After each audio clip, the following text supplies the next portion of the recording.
fucking flex.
Hey guys, my name is Ray, and today's the day that we have an awesome stream. I'm super excited for today's stream.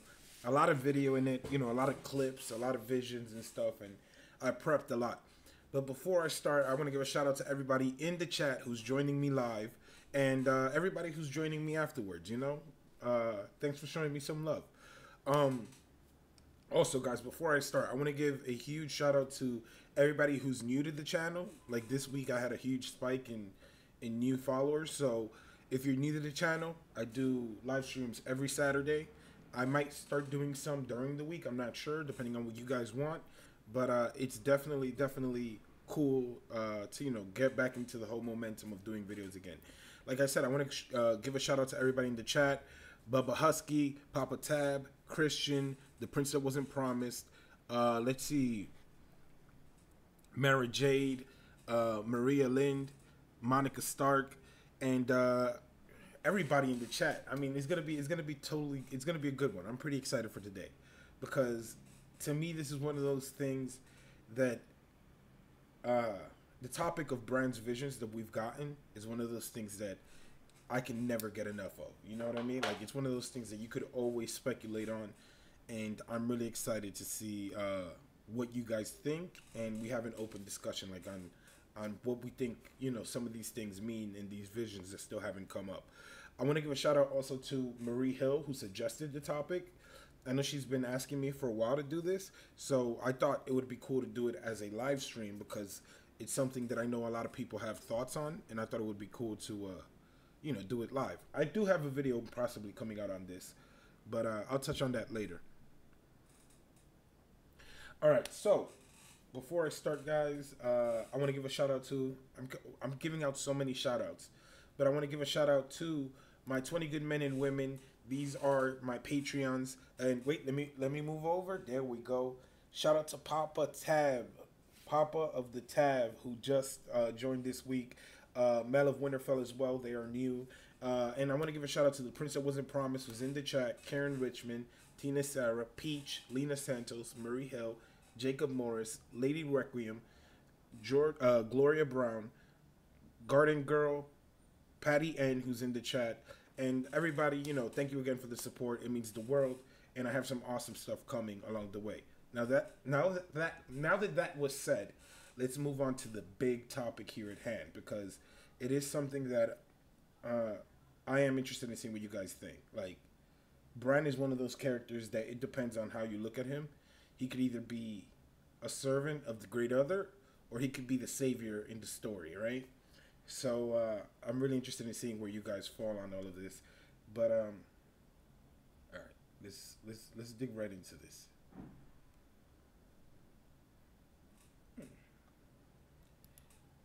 All right, so today we're going to be talking about two visions in particular. We're going to be talking about the one in season 4, when he's with Hodor and Mira and Jojen, and they're on their way to Bloodraven. And then we're going to talk about the other vision that he has when he's leaving Bloodraven's cave. You know, when the Night King attacks or whatever. So I want to see, because it's interesting because that happened in season 6, the last one, right? And we really haven't talked much, or at least I haven't talked much about the stuff that is still kind of up in the air in these visions, right? So I was like, yo, Marie's right. We have to get back to these. So I kind of trimmed the fat. I have certain things that I wanted to talk about, and I wanted to talk specific things. And, you know, I don't want to go over, you know, like Ned dying and stuff like that. To me, that's kind of like, all right, we already went through that. We're already past that. That's its own thing. But there are a couple of things in these visions that I'm like, they might be trying to tell us something depending on the order in which they're put, and depending on, you know, if we haven't even seen those scenes like play out. So I'm really interested in seeing what you guys think. So all right, so we're all ready. All right, let's do this. All right. So I'm going to play the first trailer. I mean, not trailer. The first vision for you guys. I'm gonna mute myself. I'm gonna play the first one. You guys see it, right? And then once you guys see it, you know, I'll come back on it. All right. So let's see. Here we go.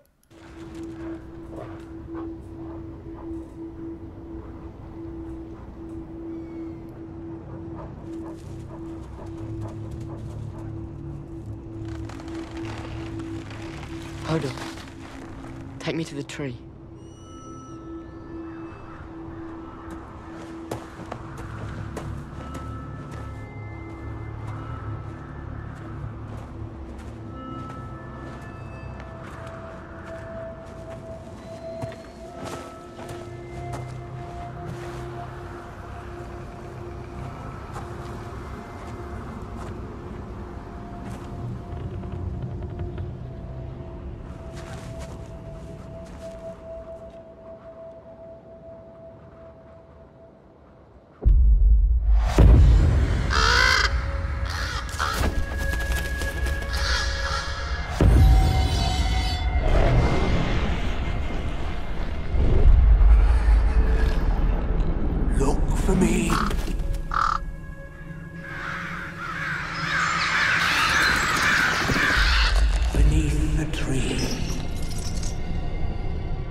So, to me, this vision is still pretty interesting,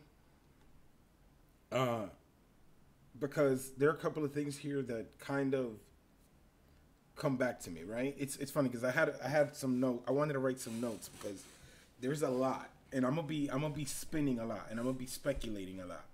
So, you know, don't get on me for that. But to me, it's very interesting, these visions, right, with Bran and specifically the first one that I just showed you guys, because this vision, most of the things on there played, they already kind of, just muted. All right, this is when he's on his way to the cave, right? So most of these visions, we see some of the Red Wedding in there. You know, we see certain events that, you know, pretty much are like dinosaur years away. Like, there are like, it seems like it was only like 3 episodes, the Red Wedding, from when this takes place, but it feels right now like it's been forever since it happened. So I'm going to discard everything that happened in that sense of it all, right? Like, because, all right, so sorry if I sound a little bit all over the place. It's just that I have so much stuff. Like, my head is a little bit fried from setting everything up. I'm not even gonna lie to you guys, because it is insane. I have like I have like 10 little windows, and then I have like an additional small screen here looking at the chat. So, sorry, bear with me. All right, so one of the things to me that where is it? All right, one of the things that stick out to me in all of this is, of course, Bran and the dead.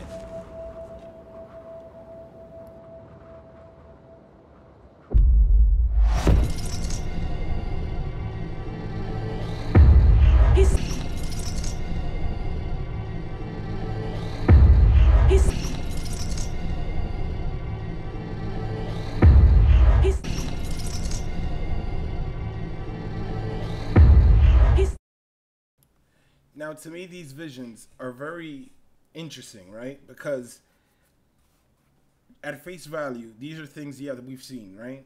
We've seen the White Walker when, he changes when the Night King turns the baby into a White Walker. We saw that.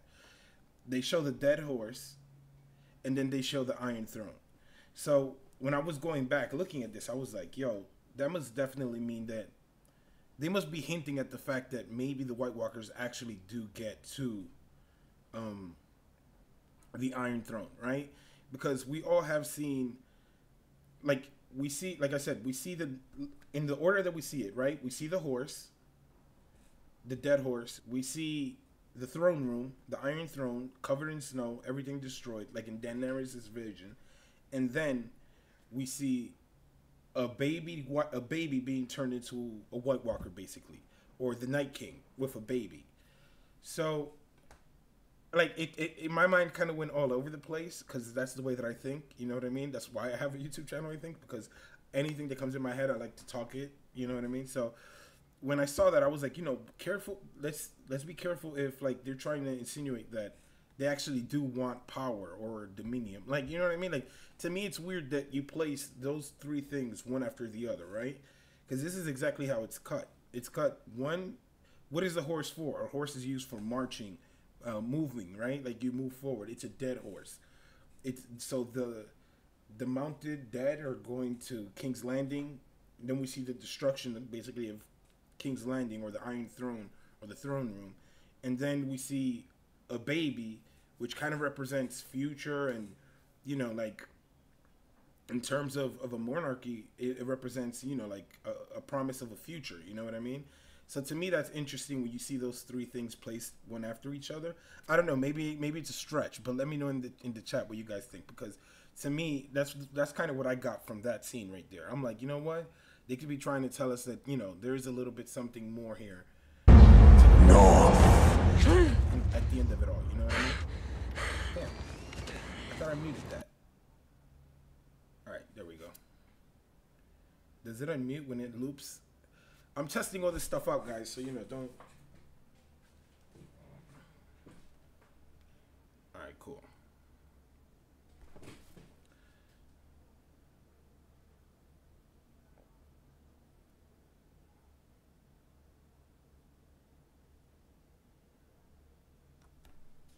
All right, Monica Stark says, do you think Bran is Bloodraven now or not? Because if not, he would know if he's being manipulated or not, right? I mean, who better to play you than yourself, if that's what you're saying, right? Like, I think that I know myself more than others, right? But it's interesting because I had this one clip that I was like, yo, that tree in the vision, right? In specifically this one, the first time when they go to the cave, there's this one weirwood that we never seen, or I don't recall seeing again. And I'm like, why put it in the vision, right? Because we see that Bran touches a weirwood. Why not just show that same weirwood? Is there another weirwood that he has to go, maybe at the Isle of Faces or something like that? But I do feel that Bran was being manipulated, and maybe still is. Like I said last week in my previous stream last week, and I've said this since episode 6 of season 7. I totally believe 100% that Bran, the Hound, Melisandre, Beric, all of these people who believe or have this religion are being manipulated by the same entity, like by the same person, right? The only thing is that the Night King knows what this entity is, and he knows how to work with it instead of like, you know what I mean, or how to manipulate or use that entity. Because we've heard one too many times that, like, for example, the Faceless Men, they believe in the many-faced God, but basically they believe in death, right? Like Littlefinger told Sansa. So to me, when you have all these people who kind of believe in this religion, and like death represents this thing for this entity or this religion, to me it's kind of hinting at us like, careful if they're not as different as we think, and they're basically all the same thing, you know what I mean? And Bran, in the books, when Mel looks into the flames and she sees Bloodraven and Bran, she says she sees the servants of the Great Other. She could be wrong, but she could be right. And then when you look at, you know, the whole thing about the Hound looking into the flames and being set up in a trap by the Night King, like the Night King set up a trap, and the way that the Hound got there was by looking at the flames.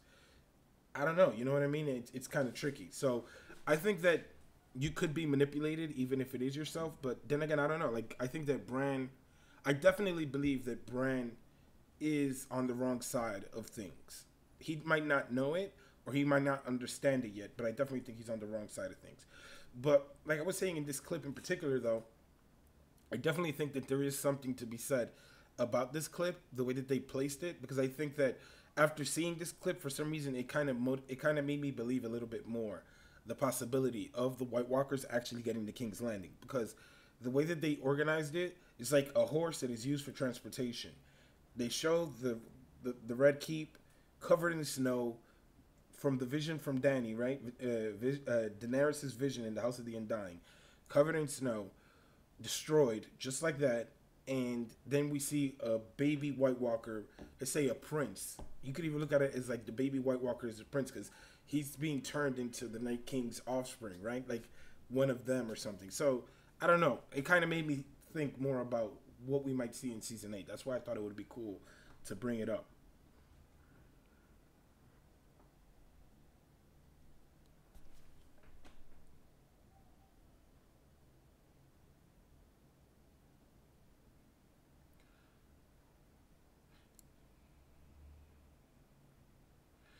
The prince that wasn't promised says Jon and Daenerys are gonna have a baby. The baby needs to be transformed. Oh, that would be horrible, man. That would be so hard for me to see that. Like, so what does that mean? Like, because again, it's interesting when you look at the House of the Undying, right? Daenerys never touches the throne. She goes beyond the wall. Like, so to me, I'm like, yo, what's gonna end up happening with Daenerys and Jon Snow? To me, that's like the biggest mystery of it all, because most people don't want to buy into the whole they'll have a happy ending thing, right? People think it's gonna be way more sadder or like messed up for them too. So for them to have to give up their only child, that would be interesting in a way, but to me it would be kind of dark. Like, I don't know, because to me babies represent future and hope, and you know, like something to look forward to, and then you just give it to the White Walkers as like a sacrifice. I don't know, man. Or to be turned, I don't see that happening. Let's see. Papa Tab says, you think Bloodraven is trying to jolt Bran into remembering? I mean, it could be, because I was like, I remember when I saw when I saw in season 6, the episode after Hold the Door, episode 6 of season 6. I remember after seeing that episode, I was like, he was basically, everything was uploaded to his mind. It was like when you upload something to a cloud. That's basically what it was. Because in the beginning, I thought that he had to be connected or touching the tree to actually like stop the vision or whatever he was doing. But no, that's not the case. He could just, you know, now he just has to be near the tree, I guess. Like Wi-Fi, instead of being connected, he could just like by signal, I guess. Which is interesting to me. Like, there's so much stuff about Bran. I wanted to have somebody on today, but it was like so last minute. But oh snap! I just stopped because I saw somebody in the chat.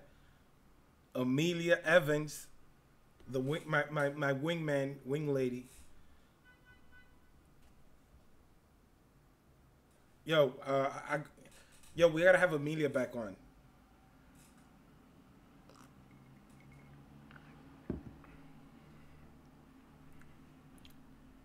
Steph says only notified now that you were on. I don't know what's wrong with YouTube, but YouTube is jacked up. It's been like really, really messed up. Like, I can't even start. Like, YouTube is and it's weird because I got like a notification like half an hour before that I was going live, but I didn't get one when I went live.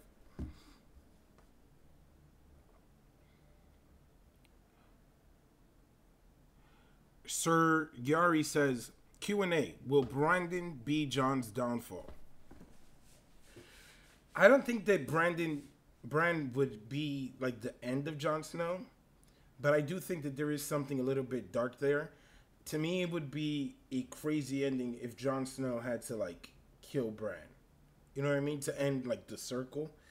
Because this basically is a cycle. It's like a wheel, right? The wheel doesn't just only apply to the White Walker. I mean, to the people of Westeros.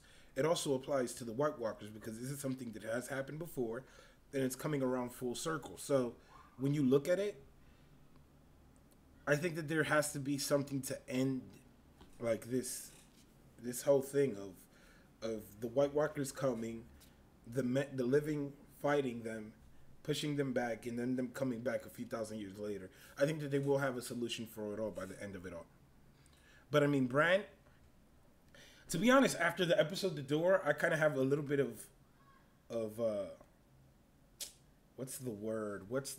I kind of have a little bit of ill feelings towards Bran after the previous, after the episode The Door. I don't like Bran that much. I think that he's dangerous. All right, let's see. Amelia says, Wingman is fine. I'm not PC. Nah, we definitely got to have Amelia on. The thing is, I don't know exactly how, because this is like a whole new system that I'm using. But I'm like, that's why I haven't had anybody on my channel, because I don't even understand the way that this works right now much. But I have like so many things open. I want to learn how to have other people on here as well. That way, you know, I could later down the line, you know, do some awesome stuff here. All right, let's see what more is in the chat.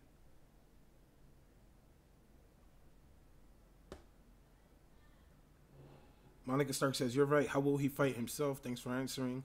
Does he know the history of Bloodraven and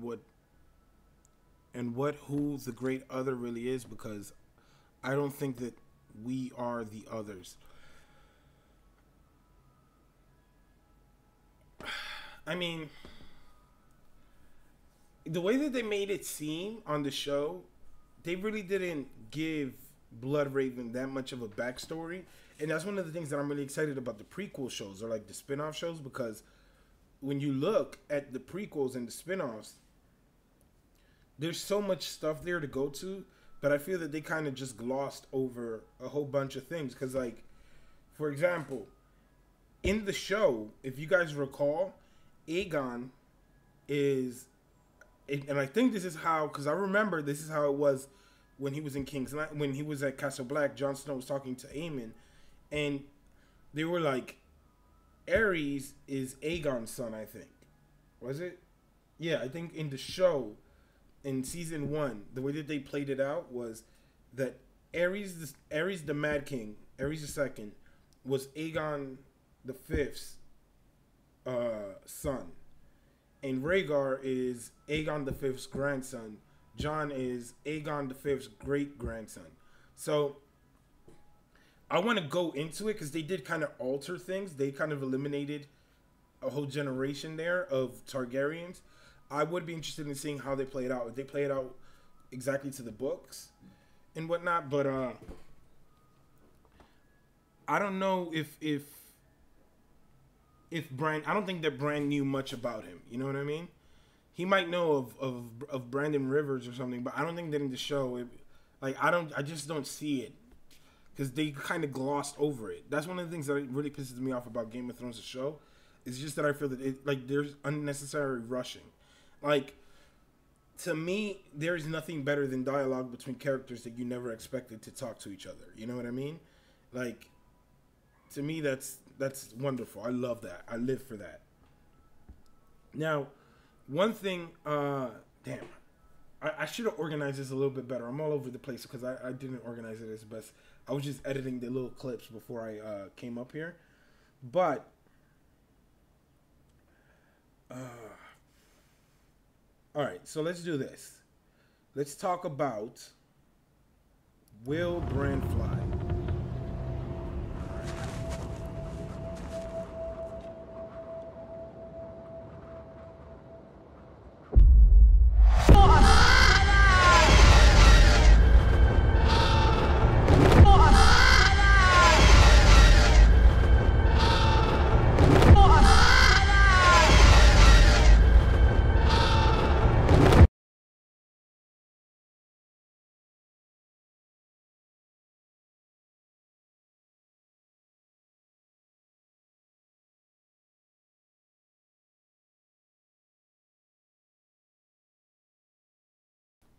My bad. I forgot. I forgot that I removed the audio after a certain amount of loops. But to me, it's very interesting. This too, right? Like I cut it this way because to me, I was looking at the way that they like the one in season 4, the vision in season 4. I want you. I probably might play it again. When you guys look at what they show in that vision, it's very funny, right? Because here they show the raven flying, Bran is falling, right? Then they show the dragon flying, and then they show, I believe, Bran falling again. So, to me, when you show that, it's just like, I don't know, are you hinting at something? Are you, like, you see, they show it again after Bran is flying. After the dragon is flying, Bran is falling again. So, are they hinting at that maybe, you know, he's going to warg a dragon? He already warged the ravens, right? Are they hinting at it? Let me know in the chat. I'm very interested in seeing what you guys think because, again, we're just revisiting and we're having dialogue. But I'm interested in seeing what you guys think because, again, I think that the way that they did it early on is they're showing us, like, okay, this is what he's going to learn. You know, and I believe in their... Damn, it's so weird having to do this, like, off the cuff. Because I would usually have, like, my little side notes. I didn't get to write my notes. But...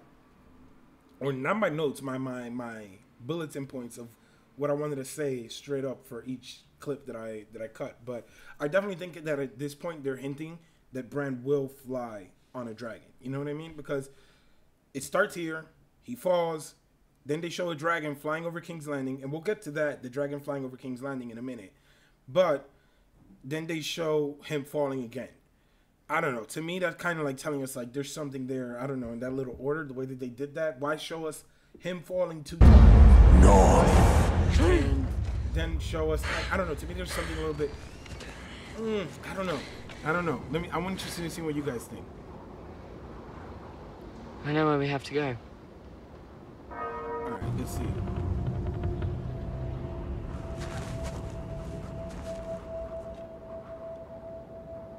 Papa Tab says, Blood Raven did tell Bran. My bad, I forgot. All right. Papa Tab said, Blood Raven told Bran he would fly, but Bran will have to warg. It would be interesting in seeing how they play that out, right? Because I do have another clip here, and I think that there is something hidden in the clip of the dragon flying over Winterfell. Because... that scene specifically is one that comes up in every vision that he's had. The dragon over King's Landing. Like, it could either be... I believe, as of right now, I believe that is hinting that he will warg the dragon, right? I truly believe that Bran will warg the dragon. This, just to me, just backs it up. But, that being said, I could either see this being that...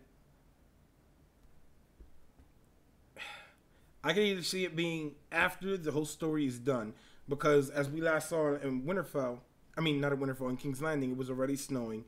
In this video, we see no snow whatsoever. We do see kind of like a fog or a smoke, but we see nothing that looks or resembles snow.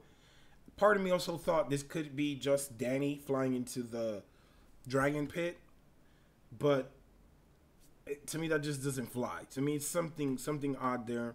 Let me know what you guys think. I'm interested in seeing what you guys think about this.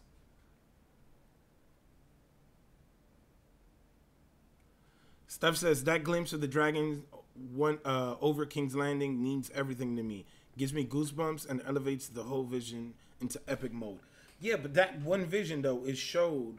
It's being shown. It's being shown in both visions, right? Like when he's in season 4, he sees the same vision, and then he sees it again in when he leaves the cave as well. So to me, that's kind of because to me, I don't just think that they're trying to tell Bran something. I think they're trying to hint stuff at us as well, right?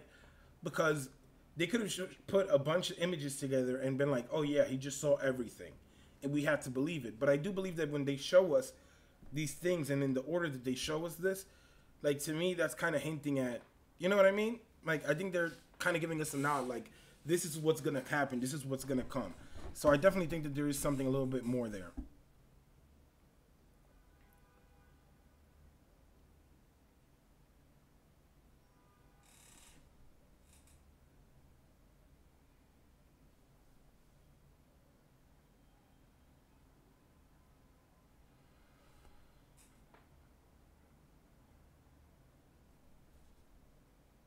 Wait, Bubba Husky says R plus L equals J is just in the television program.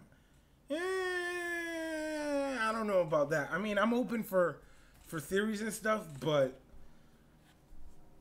I don't think that you could change his dad. Like, if for you to change Jon Snow's father from being Rhaegar, to me that would be like a whole different other story. It would have, because he would have no claim to the Iron Throne. It would be, he's not as the prince that was promised, because it has to be from the Targaryen line. Like, you know what I mean? It changes so much. So I personally think that it is for both. I won't ever say to nobody, no, that isn't true. I would not like to do that, but I think that it is both for the show and the books. R plus L equals J. I just don't see a scenario playing out in where, you know, it's like, oh no, this is its own thing, and this is. I do think they'll have different endings, because I think certain characters will be alive in the books and certain won't. Like, they've killed off a couple already on the show that are alive in the books, and they haven't brought back some that are alive in the books in the show. So, you know, they will be different in that sense, but I don't think that they would change something like R plus L equals J. To me, that's like too much. All right, let's see.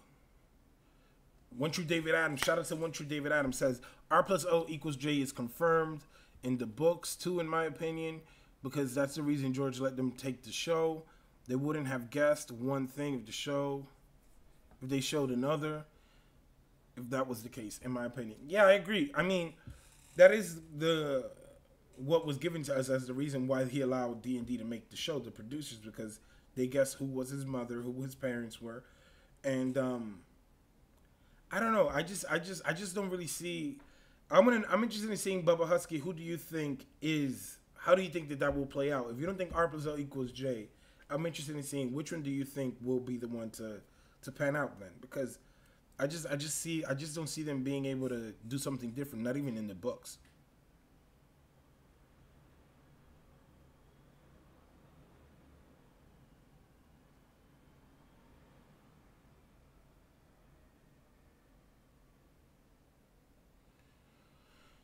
All right, let's see.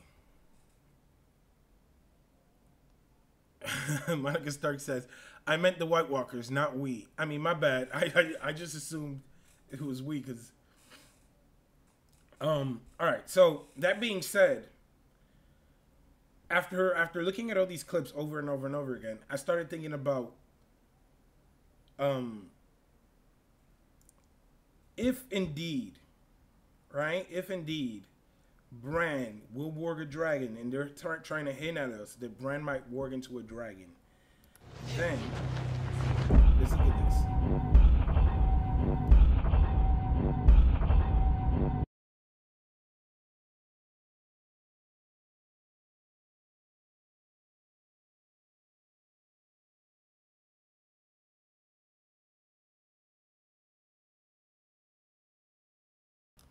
All right, so basically what I did here is I tried to slow it down. This is slowed down. This is slowed down to the max. right now, what you guys are seeing. But basically, what we see in there are the pyromancers, right? We see that, we hear I believe in this clip we hear, because I can't hear what you guys heard, but basically burn them all. We see the wildfire. We did not see this in season 6 when Cersei burned. It might have been done to show us, look, there's wildfire under King's Landing. That could have been it, you know what I mean? But then we see the dragon flying over King's Landing. We see the wildfire. I truly believe that they are trying to hint more stuff at us than just what's going to happen in the season. We see, again, the dragon over King's Landing. And Marie Hill, I believe, brought this up to me on Patreon. She said that the dragon doesn't have holes on its wing. At least the shadow doesn't. So that kind of does let us know that it's not... it kind of lets us know that it's not Viserion. Maybe it could be, maybe it's not. But to me, it's very interesting, the fact that... I don't know. To me, it's kind of hinting. Could you imagine? And let's just play devil's advocate. Let's just, speculate, tinfoil hat on. Let's just say, could you imagine that they're trying to tell Bran to burn down King's Landing?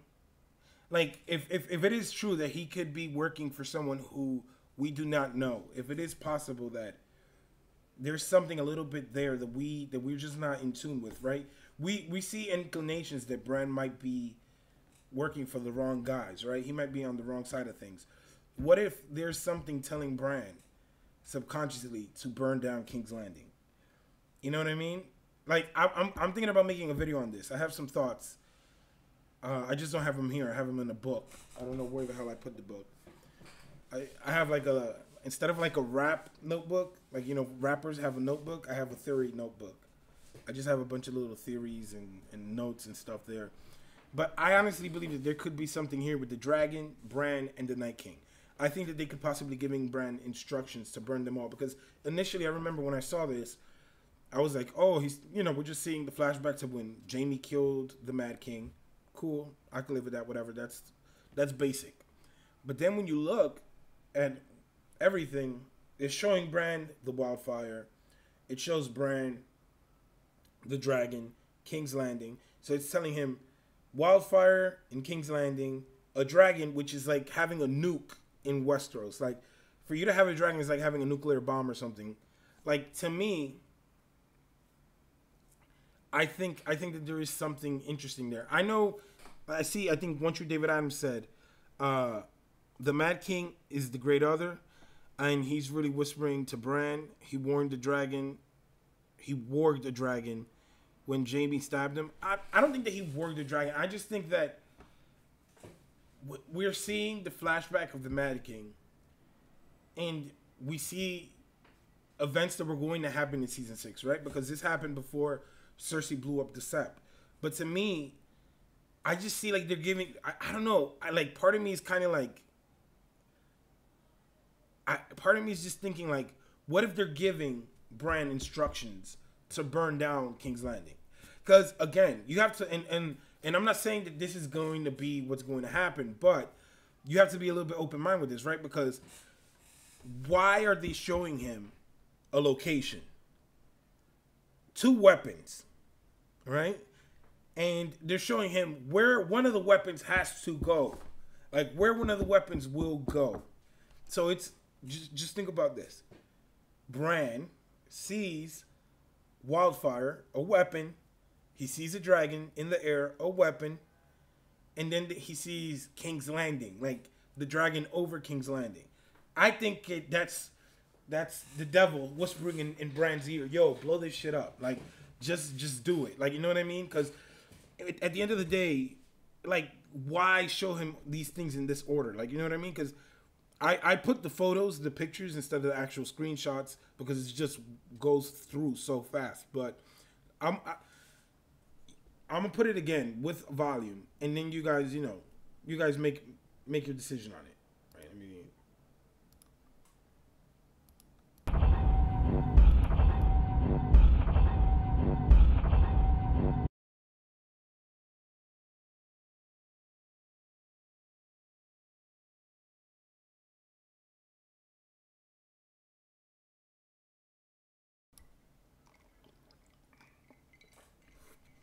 what you David Adams said, I started going down a rabbit hole too quick without getting the facts straight. No, I get you, bro. I'm just like that. I love to speculate because, yo, when you guys really look at it, we're gonna be like a year without Game of Thrones again, and this time there's gonna be no filming news, no nothing, and it's crazy because I feel that this year they actually kind of did a good job of not allowing so many things to leak out, at least so far, but it's definitely gonna be insane.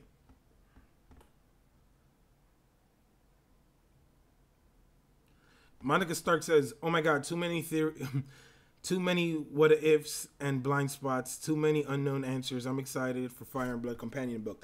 Yeah, I'm excited. I want to actually order it. It's crazy because, like, part of me is upset that we're not going to get the Winds of Winter because I kind of wanted to compare both books, right? I kind of wanted to compare both things one to another, as like like if we would have gotten the Winds of Winter, that's basically gonna be from like Danny and Marine, season 7, season 6. So it would basically cover like those 2 seasons, and then I would imagine in a dream of Spring we would get all the other stuff. But thanks to George R. Martin and his great writing skills, he officially said, I think, that we're not gonna get it this week. He said, so. It kind of sucks, but at least we got a companion book. We're gonna get something out of it. I probably might do a giveaway for that book. Like if I gotta see how exactly and when it's gonna come out exactly. I was gonna pre-order it, but still haven't gotten around to it.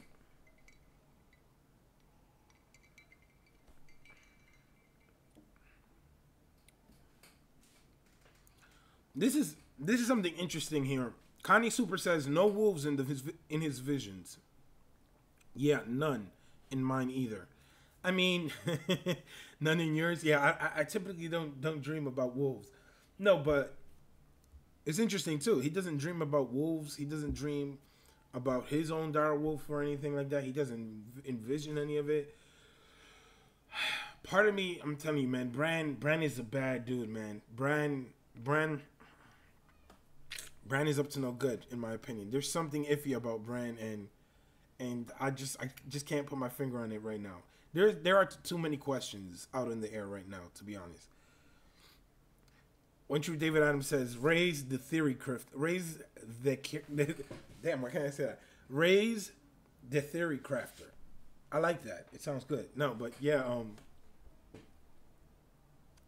let's see. Question from Steph says, will we see more visions from Bran similar to this in season 8? I think we would. The only thing I could imagine, like I would imagine, we possibly could see Azor High. Like, I think we could see something similar to that. Maybe like a silhouette of someone with like a blazing sword or something like that. But I don't think we'll see like the full story. I could definitely see like a vision, something quick. We just see like, just like how we saw the Mad King. I definitely think we could see something similar to that. But I don't know how much we could actually see in a vision because they're very tricky how they play those visions. They don't give out too much. Like, it's crazy because I went back to see it, and I'm just speculating on things that I think are questions, right? Like, if I see it, I'm like, yo, this is a little bit iffy to me. Why isn't this, like, you know what I mean? In more detail. And that leads to questions, and then that leads to, like, theories and stuff. But there is something iffy about Bran to me. Like, Bran...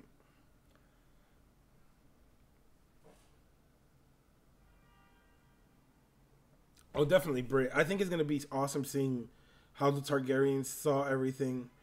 How it's funny because from all we know, the Targaryens tend to believe themselves above others. They tend to kind of believe that they are above everybody and stuff. So it is interesting to see,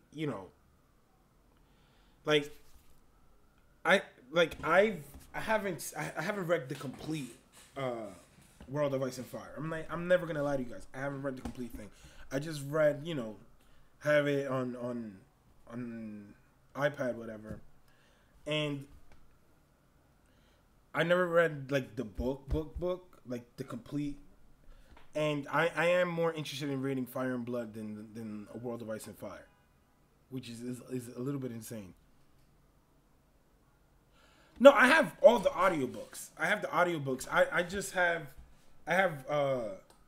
have I have the books through A Game of Thrones. I have through a Game of Thrones, through A Dance with Dragons, and I have all the other ones digital. Like I have them digital and I have them an audiobook. But I don't have a copy of A World of Ice and Fire, which I should buy. Like you would think like I would have it and I don't. I will get around to having it. It's just such a huge book. I was like, where the hell am I going to put that book? It's funny because I personally started like collecting a bunch of stuff, like weird like Game of Thrones shit, and I bought this, and I'm always saying that I'm gonna do it. I'm going to do like one day I'm gonna do a live stream, just like, wait, let me see. I'm gonna build this like live on air, and when I build it, I want to have guests. I want to have people. I'm gonna have multiple point of views, like cameras and shit. So I have like a fun activity that I want to do. I've always been curious about doing this. I'm horrible, so I'm hoping that you guys help me out when I do, you know, set that up. But it should be interesting. I have like so many pop figures in my room. I have like this whole thing. Like, if I could tell one person, don't buy pop figures, you will get addicted. Like, it will take all your money. You will stop supporting your family. You will go into a wormhole of popping pop figures everywhere. You'd be like, yo, I need that new pop. Like I'm telling you, like as soon as they come out, like I want that Davos pop. Like I want Davos and Daenerys on the throne. Like those two pops, man, they look freaking awesome. Like I would love to have those. I probably might buy them, but I've kind of tried to, you know, chill when it comes to pops and wasting money on stuff like that. I also might want a sword. Just as like a prop when I'm doing live streams, just start playing with like a sword, which my brother told me does not sound like a good idea. Me being distracted, like wielding a freaking sword from Valyrian steel or whatever. All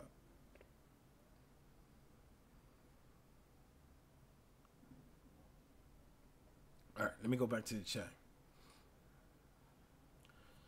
Chris says, I love this. George is a genius. All this speculation opens up eagerness is what makes makes this a fantastic show. So many potential theories for season 8 episodes and Endgame. I mean, I'm interested in seeing, guys, one thing though. If you guys had to choose one character that everybody would be, wait, what the hell is happening in my head? All right, there we go. If you guys had to choose one character who would have to die, like a bold prediction on a death, who do you guys think would die in season 8? Because my prediction I previously said was Arya. I totally believe that Arya could die in season 8. I'm interested in seeing. I want you guys to go out there, like a realistic one that you believe could possibly die. That it might not be popular, but fuck it, let's do it. Put somebody who you guys think in the chat will die. Like, I'm very curious in seeing, because in my opinion, Arya is one of them. I've heard a lot of people recently mention Sansa. I don't see how Sansa could die, but I've heard it a lot recently.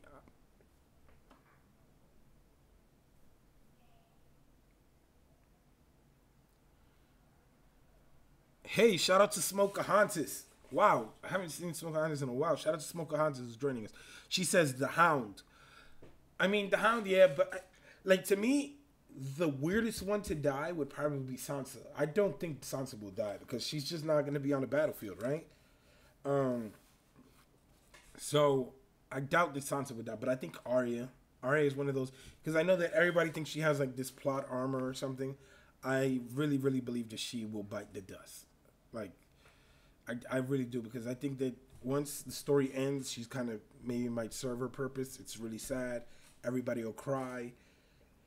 But, yeah. Remember, this is a show. Arya might live in the books because she's George's wife's favorite. But in the show, she might bite it. Steph says, Jaime Lannister to die, though. Please, no. I mean, Jaime Lannister could die. He is on that, like, redeeming arc, right? He's trying to be good now and all that. I mean, Mary Jade says Sansa's not going to make it. That is interesting to me because Sansa, me and Sansa have a messed up relationship. Me and Sansa have our ups, we have our downs, but I just don't see her dying because she's not gonna be like on a battlefield, unless like Cersei gets her hands on her. I really don't see her going out or dying. Monica Stark says Arya was stabbed in the belly. Can she even have kids? Don't hate Sansa. I mean, I don't know. The wave stabbed the shit out of her. Like she stabbed her bad, bro. Like it was insane. I remember watching that episode.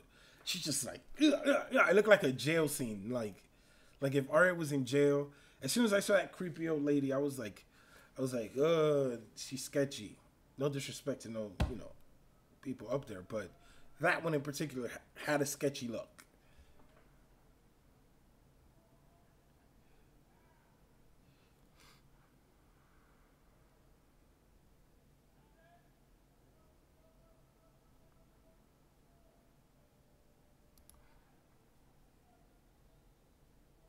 All right, let's see. Tina Sarah says Bran. Not really going out there though. I mean, whenever you have one of like the main characters that they put like in promo, to me you're going out there, right? Like to me, if you say Bran is gonna die, to me that's like whatever. But if you say Bran, Arya, Sansa, Jon, Daenerys, to me those characters, for you to kill those characters, like, people, you know what the funny thing is to me, and this is something that I've learned recently. People tend to say they want things, but then they don't really want it, right? Like when shit gets real and when it hits the fan, people do not want. Like I remember watching the episode Beyond the Wall. In that episode Beyond the Wall, we see that Tormund was almost about to get it, right? Tormund is like, help me. And I remember I was like, yo, somebody help him, yo, bro. And then what? They saved him, and I was like, thank God. But I still heard people in the community like, yo, they should have, like they didn't kill anybody. And I'm like, bro, but you felt that energy. Like, yo, you felt that, right? So, I don't know, man. All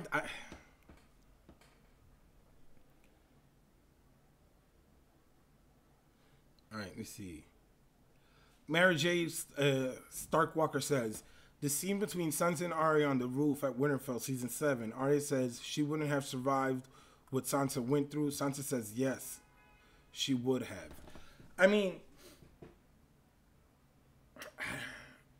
I don't know. I mean, because as much flack as I give Sansa adapted to her circumstances, like to her situation, right? She learned how to play a game through people who were playing the game, right? They were playing her and her family, so she had to learn how to play like them. I think that Arya could have survived everything. I don't know how much she would probably survive with Ramsay, because she probably would have killed Ramsay and then they would have killed her. But I don't know. That is interesting. I mean, I think that they're both very strong female characters, to be honest. I don't think that, like, one is... I just think that their strengths are different from one another, because we do see that Sansa tells Arya, I understand that, chopping people's heads off could be fun and entertaining, but that's not how we do things when you want to work with people. So there are things that Sansa does better than Arya, and there are things that Arya does better than Sansa.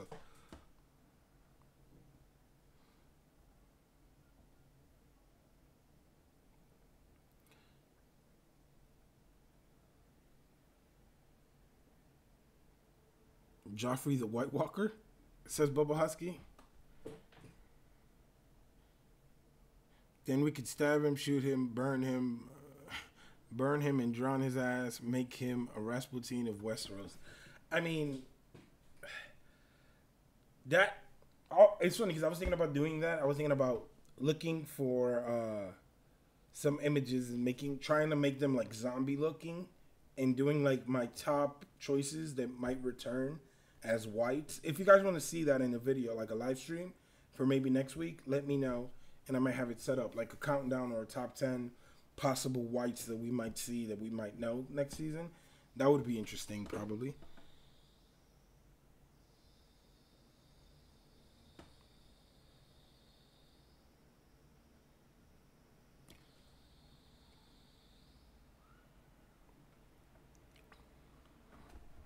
Let's see.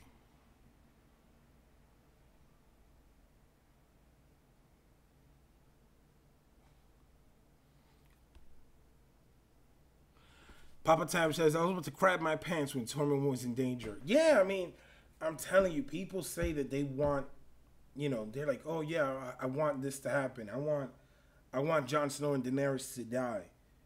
Like, or I want Jon to die. I want Daenerys to die. Like, yo, you don't want that. Like, I really don't believe that everybody wants, like, all this, like, sad. Yeah, we've grown used to, like, Game of Thrones being on edge and stuff. But a story where the heroes and the main characters meet, like, these tragic ends, and just to, like, be shocked, like, to me, that loses, like, you know what I mean? It has to serve something in the story, in my opinion.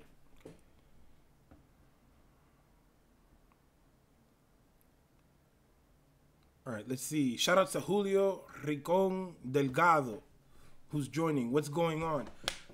We're chilling, talking about Bran's visions, and you know, just talking Game of Thrones overall. You know what I mean? One thing that I like about doing these streams, though, is like I set a topic, but then pretty much you guys take over the conversation, and I love that because, you know, we're here, we're talking Game of Thrones. You guys talk back, I talk back with you guys, and it's always fun and awesome. All right, let's see.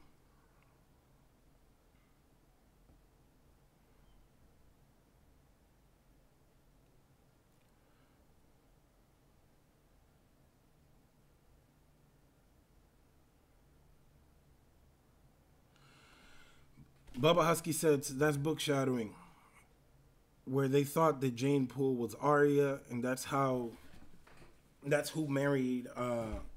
was married to Ramsay and abused by Ramsay. I mean, Jane Poole is like Jane Poole is one of those characters that is like, damn. Her and Theon are like, anybody who fell under Ramsay's grasp is just sad. Like, anybody. No, shout out to you, Julio. Thanks for joining us. I mean, this chat is, like I said, you know, it's here. It's for conversation. It's good to talk and all that. You know, whenever I see somebody new in a chat, it's dope because I feel that I get to know them. I get to meet them. So everybody show Julio Ricon Delgado some love in the chat. I guess he's new. I don't know. Maybe not. But show him some love in the chat. Let me see. Damn, this chat jumps.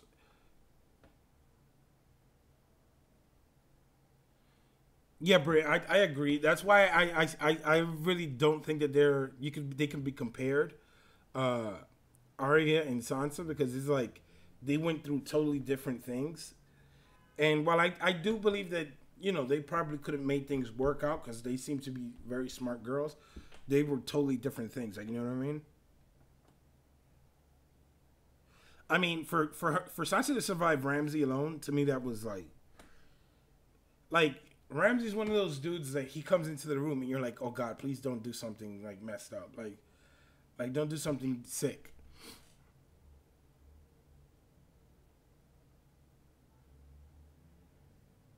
Oh, Monica Stark says, my son just said, give him tinfoil to make a sword. I mean, I should probably have like a roll of tinfoil always next to me. Let me see. You guys want some tinfoil? Let me see if I have my phone got a bunch of notes.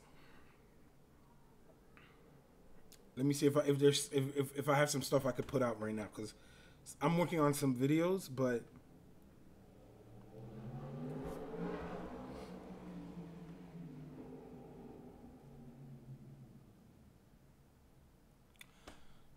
I mean, yeah, Mary J says, I hope both Arya and Sansa survive and raise Jon's baby. That's what I was saying last week. I was like, I remember, I forgot how it came up, but last week I was like, if Tyrion survives, I don't think that basically he would be the one to raise Jon's kid. I think it would have to be like his aunts, like, you know what I mean, like Arya and Sansa's.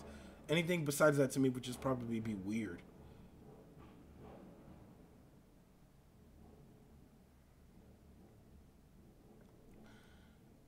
Papa Tab says, so far Arya is way better at killing people than most of her family. Yeah. Yeah, I totally agree. I think that Arya, in the sense of actually just killing people, get the job done, is better than most people in her family, of course. Like I said it once, I like Jon Snow as a character, but Jon Snow is extremely lucky. Like Jon Snow, when you look at his wins and his battles and stuff, like it looks like there's something protecting him, or like there's something more. It's not just based off of skill. He's not like dodging things. It's like things just move around him.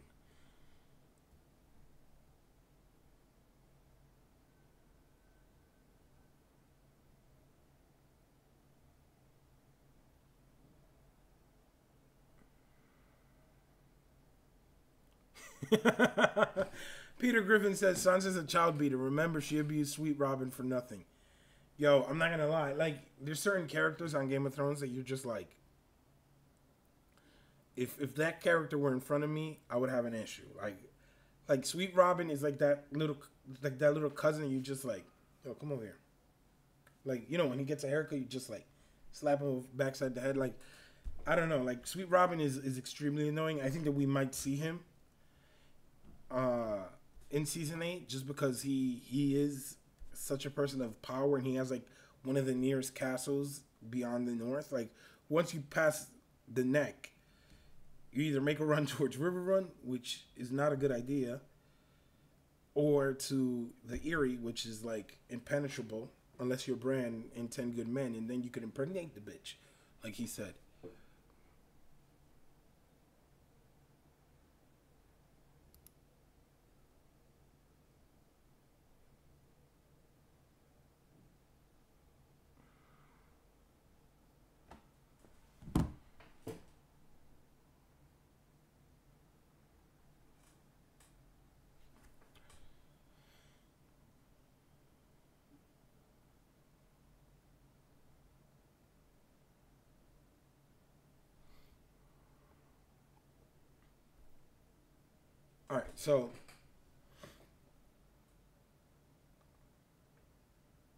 All right, so let's talk about this.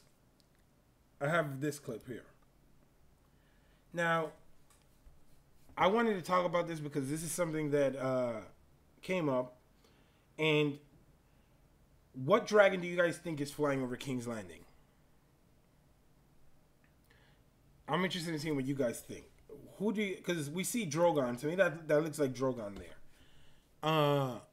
It's really bad quality though. But we see Drogon there. What do you guys? Who do you guys think that is? Do you think that that's the Shadow version? Not that one, because that one is Drogon, the one flying. But I mean, when we see the Shadow over King's Landing, who do you guys think it is flying over King's Landing, and when do you guys think it is? Rhaegal, Rhaegal. All right, so it seems to be that most people think Rhaegal is.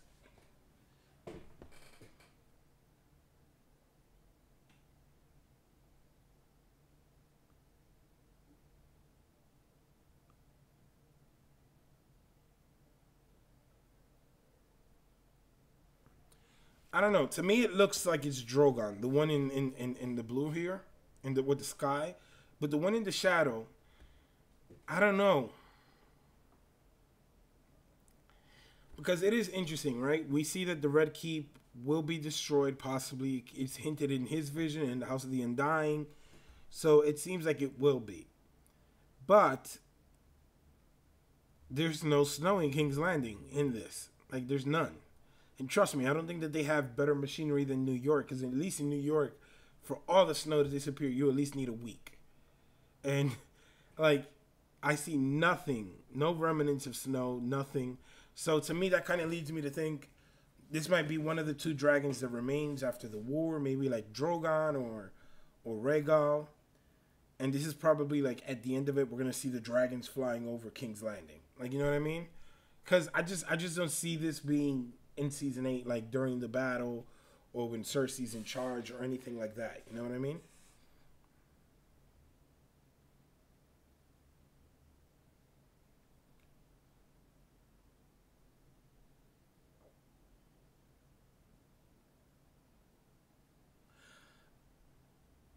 Let's see. Let's see what you guys think. Britt says, I think it's too small to be Drogon. It could look small, but remember, the higher you are, the smaller the shadow could look. It depends on the height or distance of it all. I don't know. I think that this is going to be after the story. I'm pretty convinced of that because while it could have been Daenerys flying into King's Landing for last year for the Dragon Pit, the meeting at the Dragon Pit, but they didn't do that. They didn't show that clip during that or anything. So to me, this has to be maybe once everything is settled, once everything is done, either Jon or Daenerys is alive and they have one dragon left or something like that. Like, that's the way I see it playing out with this because I really just don't see anything like, you know what I mean? I don't see any holes in the wings because we know that Viserion is kind of decaying. He's kind of like rotting. We saw that when he was attacking the wall.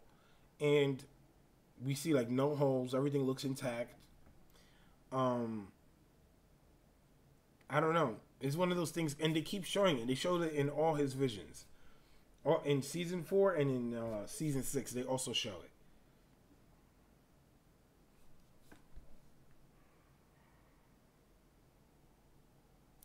Yeah, Papa Tab. Basically, I'm thinking that it might be like a different era, different time. Maybe years have passed by, and like maybe like the last shot we see is like a dragon flying over King's Landing freely, or something like that. Like, you know what I mean? They're probably telling Jon and Daenerys' child like the Song of Ice and Fire or something like that. Like, you know what I mean? I just don't think that this is during winter because it started snowing last season, and we know that this winter is going to be worse than any of the ones before. So you would have to think that they would have snow, like you would see visible snow. You know what I mean?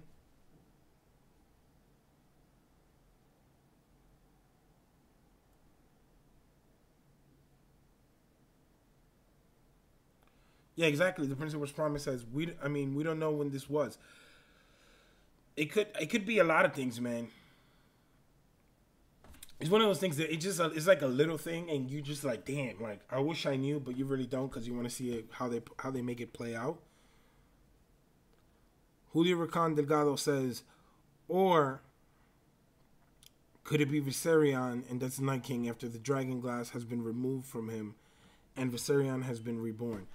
I mean, I don't think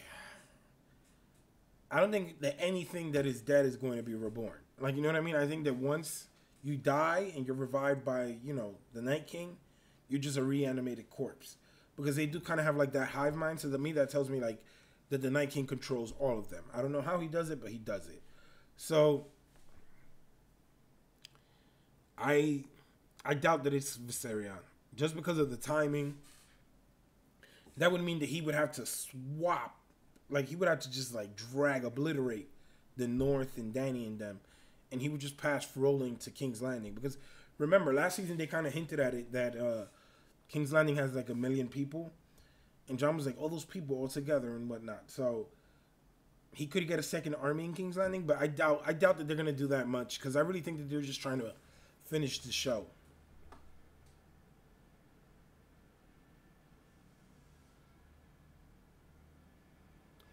Tina Sarah says, I dreamt about season 8, episode 1. There were young twins, and they lived in the castle with the Hound, and Sansa reuniting. The episode faded to black, and Arya moving silently towards the Hound with Needle. Oh, man. It makes no sense. That makes no sense. True story. I know I go into, like, story time sometimes.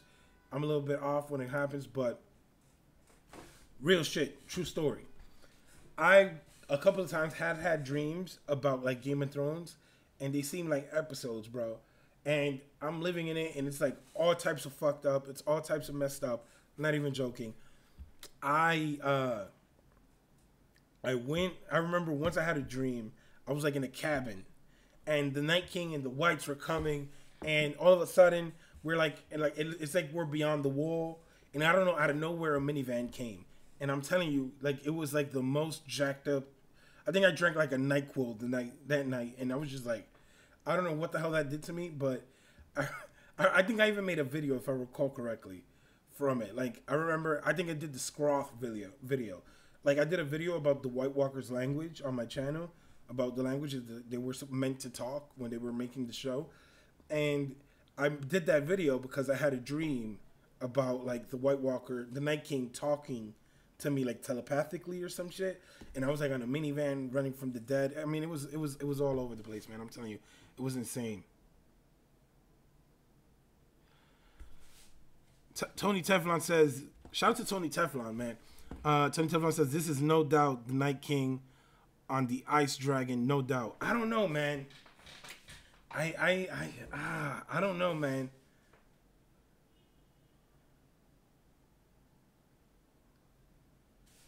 I don't know, man. Let me put it back.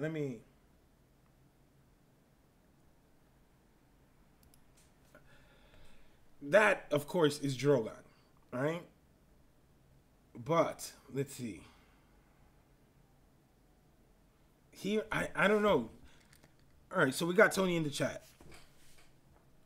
Like, I totally, I'm telling you, I believe that is, I think it's like a whole different time, because I don't think, it could either be a vision of before, which I doubt, because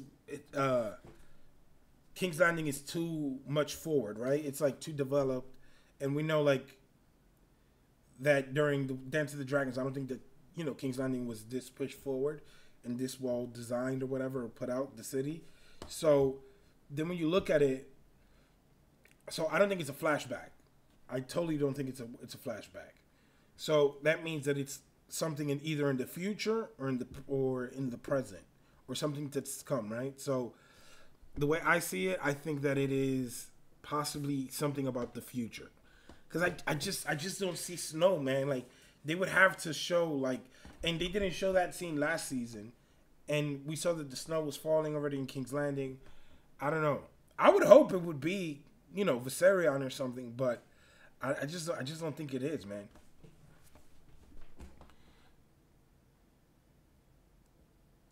Papa Tab says, minivan equals dragon. Laugh out loud. Tina says, no, not the minivan. I mean, I'm telling you, they messed up the minivan. I remember that dream too, a little bit.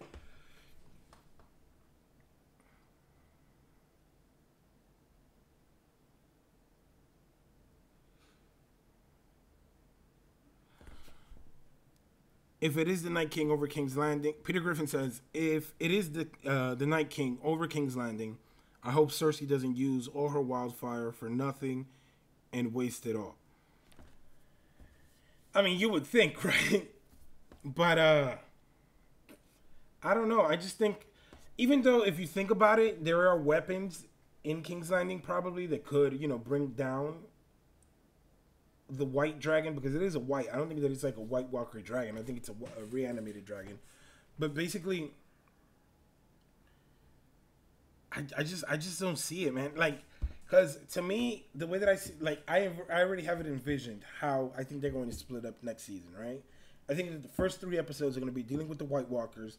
That's going to be extremely done quickly, swiftly. Like, we're going to get that done. Boom, bam, thank you, ma'am, and we're out, right? Then I think that they're going to deal with Cersei. If the Night King were to escape and go to King's Landing with him and Viserion, that would be catastrophic. Like, that would be like the end of King's Landing. Like, because one, it would probably blow up all the wildfire under it, and I just don't see it, man. It's just like, I don't think that they could do that. I don't think that they could deal with the Night King in the north and then deal with him in the south and then Cersei, and then give us like a good ending.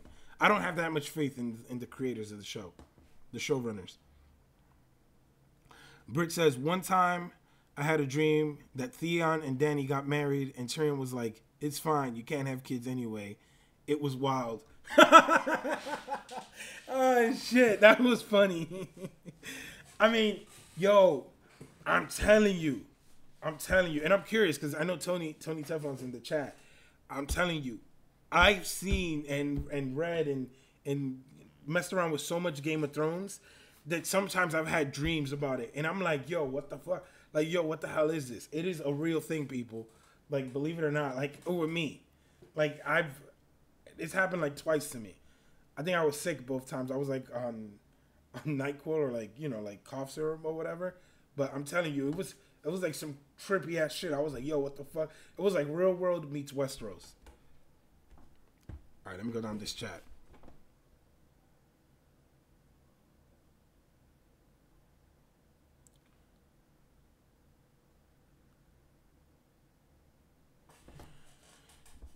Tony says, we know that there are scorpions in King's Landing, but we don't see those. Not going to give away back then. Yeah, I would imagine. But I don't even think, to be honest, I don't even think that they knew that we're going to have scorpions in it all the way back then. I'm of the mindset that D&D are kind of winging it because they were hoping that George would help them out with the books, and then George is like doing his own thing, like, oh man, I can't finish this. But it's funny, I touch on this every week. I think that George is kind of like waiting to see what works for the books. I mean, I think that George is waiting kind of on the showrunners to do what they're gonna do, kind of see if it works. I know that a lot of people think that this is like sacrilegious to say, like, oh my god, like you can't. But I do believe that he's waiting on that to see how it kind of pans out.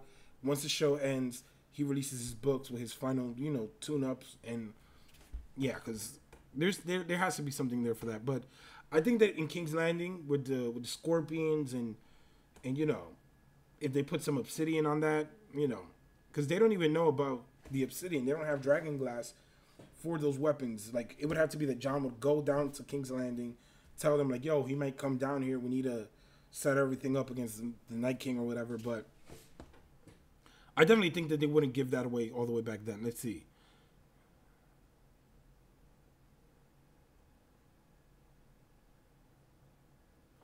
The prince that wasn't promised says, what are the chances of this being a multiple timeline situation? What do you mean, like Westworld? Because Westworld is tomorrow. I'm super hyped for that. I love Westworld. I just love being a fan of it, though. Like, it's one of those things that I just love enjoying. I mean, I don't think so. Just based off of, like, how everything...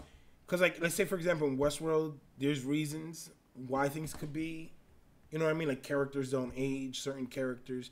So, like, Dolores is, you know, a host. She's like a cyborg, a robot, or whatever. So she doesn't age. So you could pull that off, and you could kind of hide it a little bit more, and, you know, the host and whatnot. But on Game of Thrones, you can't pull that off because characters age, vendettas. You could tell, like, when a certain situation happens. I don't think it could be, like, multiple timelines now. Any chance the show may go Euron horn rope with little time left, blows it, and rides the Cersei show? I mean, the way that I see it, right, with the whole Euron situation, I think that Jaime's gonna kill him. I think that Jaime has to be the one to kill Euron. I know that everybody thinks Theon, but I think that Euron is gonna make a huge push for power towards the end of it all. So I don't think they're gonna do the horn, but I think that once he sees himself, he's like, yo, I finally have the throne at arm's reach, and I definitely have to go for it. So I think that him making that like one last play for the throne might be his downfall. And I think that Jaime, because in the flashback we see Jaime, like, to me, it's one of those like, let me see, where is it?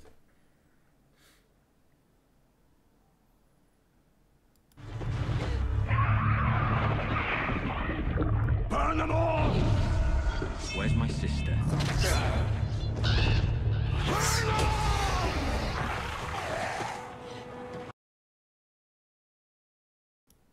Alright, so basically I muted myself there because I wanted you guys to see it, but I took these images from the flashbacks, basically, of Jaime and the Mad King, right? And I put them in what I believe was like the order that they should go or whatever. And it's interesting because Jaime doesn't look very youthful. To me, it was odd seeing, you know what I mean? Like, yeah, we see the white cloak. We know he's in the King's Guard and whatnot. But I think that it is going. I think the history is going to repeat itself. I think that the first person to go into the throne room is going to be Jaime. I think he's going to find Euron on there. Like, to me, that would be like the way to go. I would hope for that if he sees Euron sitting on the throne, because like they showed it in the visions in season 6, all of these, right? And they also showed like the silhouette when he got stabbed in the trailer, I believe, for that season. But I think that what you call it, the way that I see it going down, I think that he's going to be Euron to bite it. I like this scene too, because I never really picked up on it when he has the knife still in the Mad King when he's still on the floor. That shit's insane.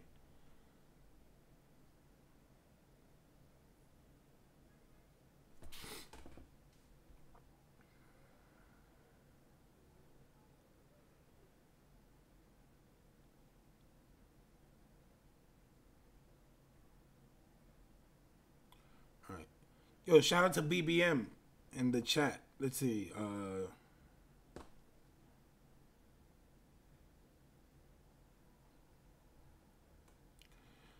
Tony says they made a map. They made the map room in King's Landing open for a reason. Cersei has already seen the dragon, but not the Night King on. I mean, that is true. That would be interesting to see. Like, yo, Cersei playing all these stupid little games and doing her thing, and then like all of a sudden you see this huge ass dragon like come to take her. You know what I mean? But I just think that the possibility of the Night King killing millions of people in King's Landing like that is just like too big. Like, you know what I mean? I'm like just me even thinking about it, it's just like, could you imagine if that dude lands in King's Landing? It would be like insane. It would be like bad.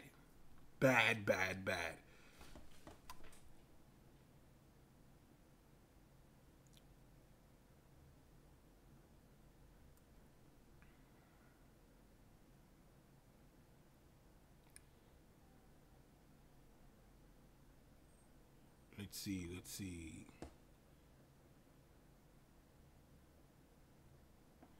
Britt says, I think for the amount of time that D&D get to write the scripts and plan and everything, they do a pretty decent job. At least they have deadlines. I mean, that is true. I always tend to be like, oh, D&D, I am a bit harder on them the more I rewatch the episodes, because like once you have like the fandom leaves you, you're like, okay, you see it for what it is. Storytelling, right? But I feel that D&D, as of right now, are rushing the story. Like, they were told how it was going to end. I think that George has not helped them maybe as much as they thought they were going to be. Like, I think that they were expecting him to help maybe a little bit more. But I don't know, man. I'm mixed on them, because I know that it is an extremely stressful job. Like, for example, sometimes they give us gold, like the whole Hodor scene, like hold the door. But then that wasn't entirely them. That was George, right? So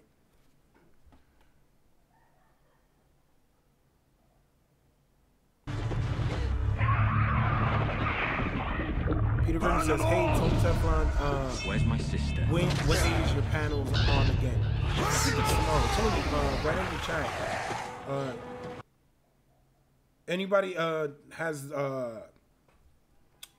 Tony, you could drop a link for Tony's channel, any of my moderators. Let me just make some new moderators. All right, so because I just noticed I don't have.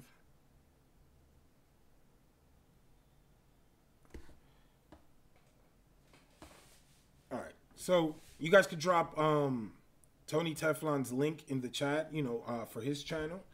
Tony is one of those OGs on YouTube, you know what I mean? He's been holding it down for years. I remember, I'm not even gonna lie. Living in New York is hell, man. I ain't even gonna lie. I remember once, like, let me see, like maybe like 2 years ago, I remember I was like, I found Tony's channel, and I was like, like, I went down a rabbit hole. Like, it was pretty awesome. I remember. Shout out to Tony. Tony holds it down. Let's see. Yo, this chat be bugging out. This chat jumps. Yeah, that would be hilarious. The Princess Was Promised says Game of Thrones turns out to be one world in Westworld. I was thinking about that the other day when I was watching Westworld. I was like, could you imagine? Because it had come in my mind that that comment that George said, oh, that they could do something with like Game of Thrones. So that would be interesting. If there were a Westeros world or whatever, a Game of Thrones world, would you guys go? Let me know in the chat. I'm interested in seeing that. Would you go to a Game of Thrones themed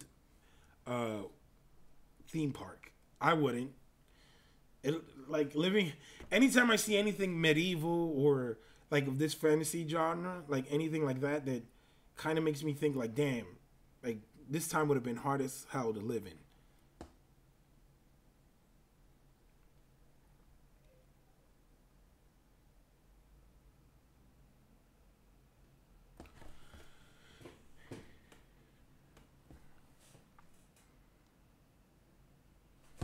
Let's see.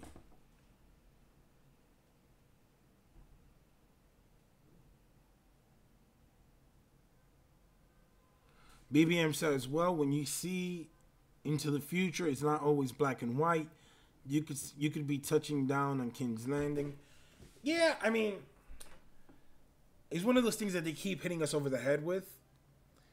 Like, when you look at everything in the vision, they show the dragon on loop. Like, the dragon, they show it even multiple times. So, to me, that has to be something very important and end game. Wait.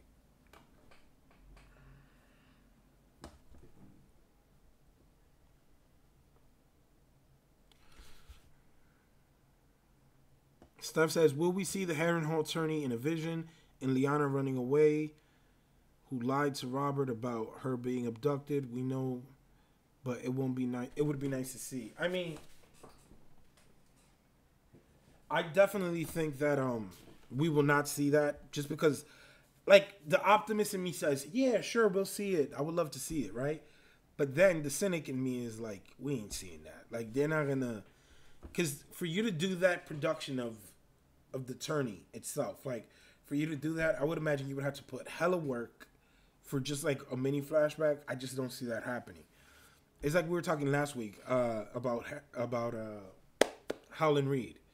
I just don't see a scenario where we see Howland Reed. Like, I last year I thought we would, and I had a nice video that I made talking about why he has to come and like all this other stuff, and it was cool. It was fun making it, but I just don't see a scenario in where they, like, another thing that would really piss me off. I was talking about this with Kyle the other day. Would be if they don't bring Mira back, like, during this war. Like, if they don't bring Howland, I doubt they're gonna bring Mira back. Like, I think you would have to bring them both.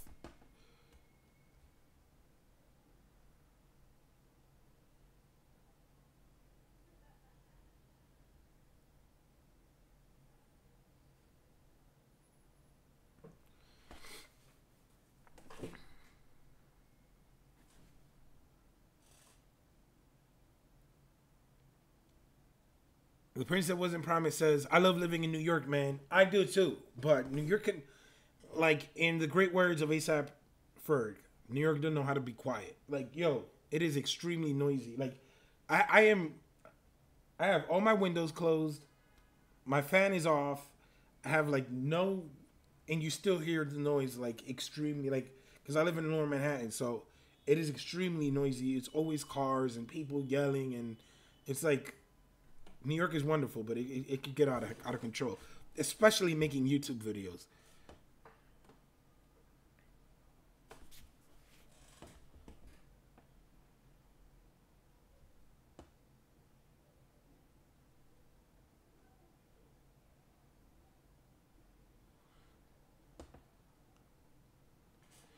Papa Tab says, man, a Westeros like Westworld would be heaven for Littlefinger. Yeah, his little creepy self reliving all his fantasies and shit. Like,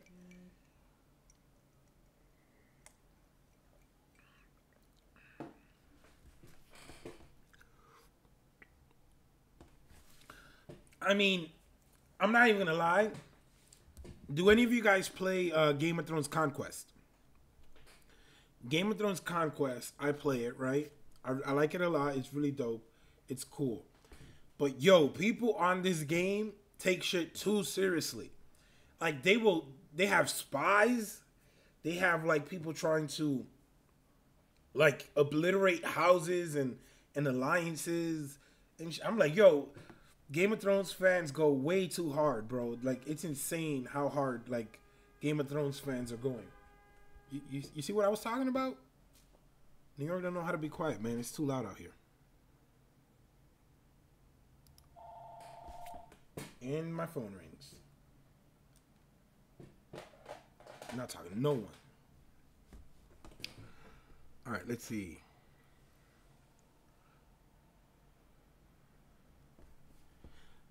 Smoker Hunter says, I would go and kill people, but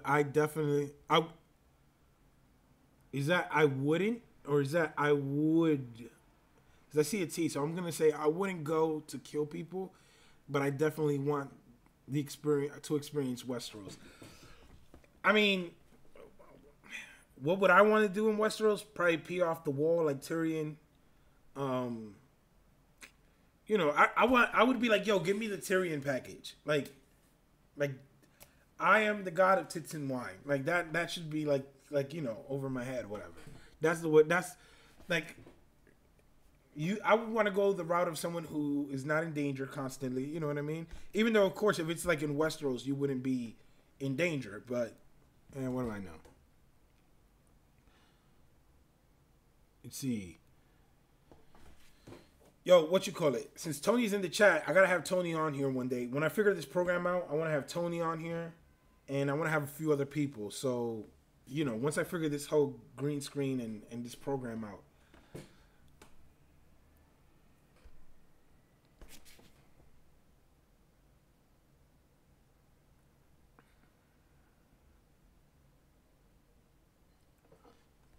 Let's see.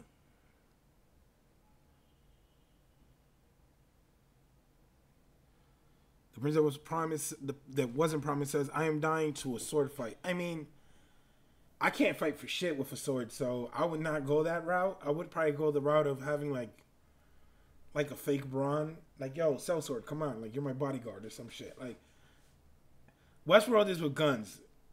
You ain't going to Westeros and you're not going to outswing a sword. Like, a robot. What if they cut you? What if you fall onto the sword? Oh my God, it's just messy.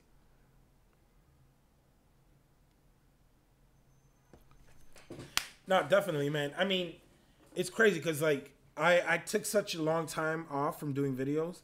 But, like, you know, I'm trying to get my legs under me from doing videos again. And, like, I'm trying to, you know, get into the rhythm again. But I definitely want to have guests. And it's cool because I know that, like, people like Tony Teflon lives in New York. He's in New York State. I don't know if you live in the city, but Don Willie. They do a bunch of stuff. It's crazy, right? Let me see. Last Sunday, I was like, yo. Like a block away from where I live, they were doing Game of Thrones trivia. And I was like, yo, I want to go. But you have to have like a team.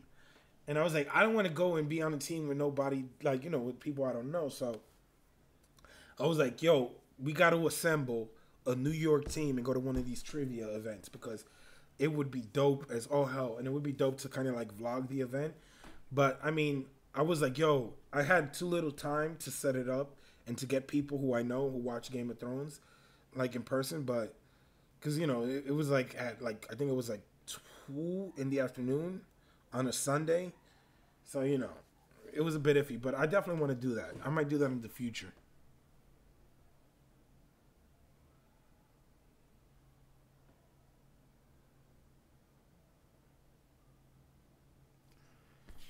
Sam Flanagan says, Rayz, you better up your game, man.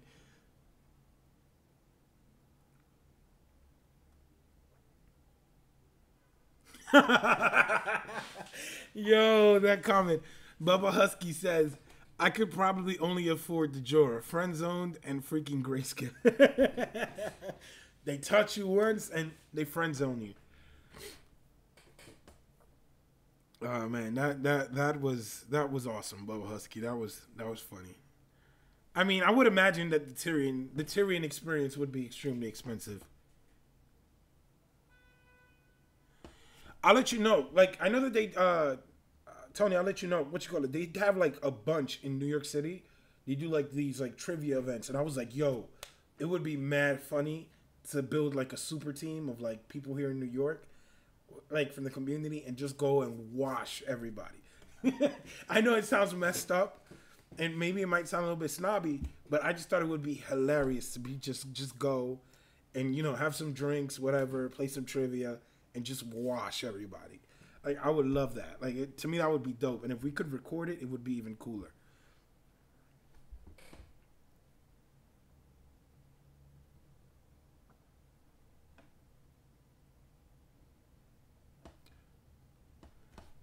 All right, let's see.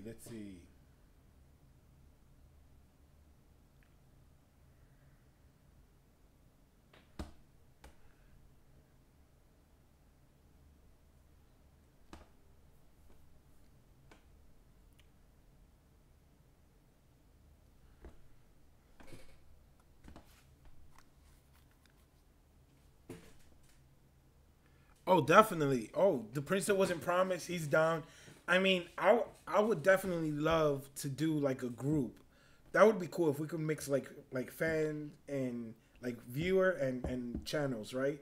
Like if we could each, cause yo, I was, let me see. Yeah, it was last Sunday. Yeah, last Sunday. I was so like desperate. I was like, yo, I want to do this. But then I was like, I want to go with people who will actually enjoy the trivia and not just somebody recording me or just like have it be awkward. But in New York, there's a bunch of like different events. There's like scavenger hunts, like Game of Thrones scavenger hunts, which is insane to me. You know what I mean? That you could have that. Like that would be awesome for me. Like I think if we could go like a group of people and make like this whole like vlog or like like an event, something like well filmed, and we're just like recording, going through New York City and like stopping at like a bar, then we get like a clue or some shit. Like to me, that would be dope. It would be something like Amazing Race, but Game of Thrones, and with some of your favorite YouTubers and like some of the people who watch everything every week. You know what I mean? That, like, to me, that would be extremely dope.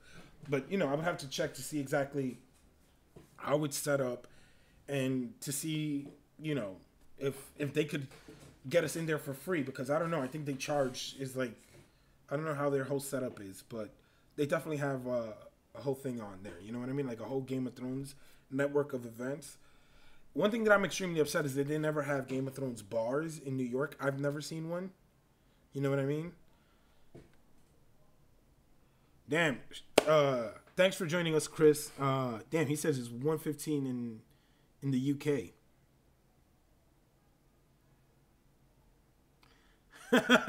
No, Tina Sarah, I am not going to wash anybody physically. When I say wash, I mean just like wreck, like beat everybody. Sometimes I have to be careful with the words I choose. I know, because of the whole, everybody lives in different countries and whatnot. But when I say wash, I mean it's like a wave. Like, you know what I mean? Like when you wash, like a wave washes you. It's like it knocks you over. Like we're just gonna knock everybody over. We're gonna beat everybody. That's what I meant by that. I'm not gonna literally be like Mr. Miyagi, like wax on, wax off type. No. Yeah, exactly.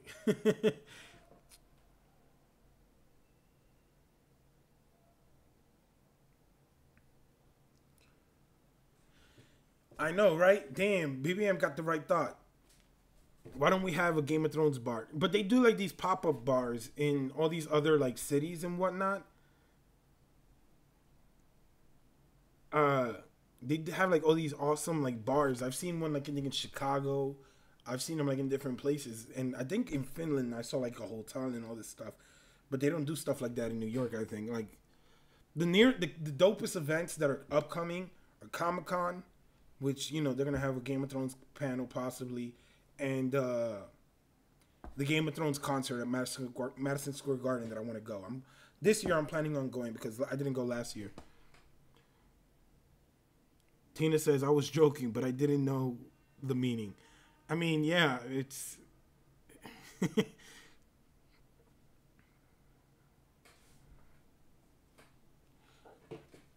Tony says, find out who's running it and Yeah, man. I mean, that's the mindset right there. You see, I like that. I like like just something in New Yorkers' minds. Like, you know what I mean? We think a certain way. Like, I'm like, I want to show no mercy. Like, I could go with my brother who's a casual, but I don't want to show mercy. I want to go, and I want everybody to be like, I want to go like Thanos up in this bitch. You know what I mean? I want to go like, I really want to go hard whenever I go. We could probably tell like Don Willie or something, like a group of like, I want to have like a pretty cool group. I want to make like, when we could hit them up. I'll see. I don't know. I think I have like one of the browsers open on my phone or something. I'll check it out.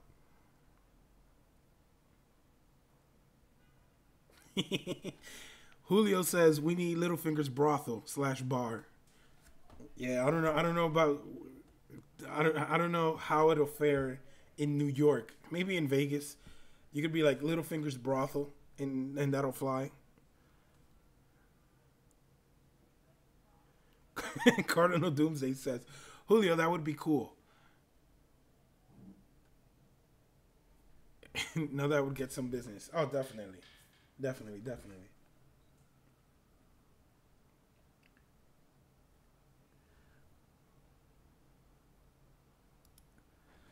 You don't want to hear that. Papa Tab says, sing the Reigns of Castamere.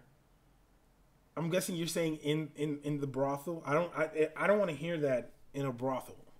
Like, if you're getting freaky in a brothel, you don't want to hear that song. It's like so dreadful. It's like, man.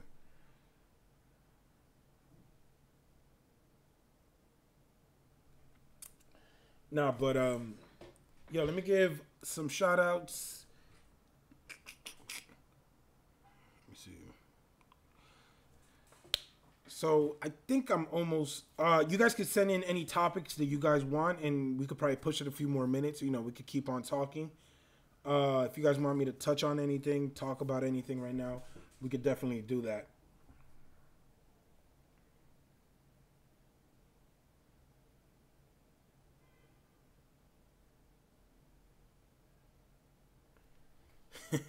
Baba Husky says, I live in the suburbs called Hall's Crossroads. I could turn my house into an inn, kind of far from New York City. All right, let's see. Eating Chinese and watching this chill stream. Damn, you know, I could mess with some Chinese food right about now. You know what I mean? Like some General Tso chicken or something. I don't know, some pork fried rice. Damn, you just got me all types of hungry. It's a dirty business, says Tina. All right, let's see. Julio says, Rayz, that's true, bro. That would kill my hype to be in a brothel with that song. Yeah, man. I mean, you could have a lot of other songs playing and not the Reigns of Castamere. You don't want that.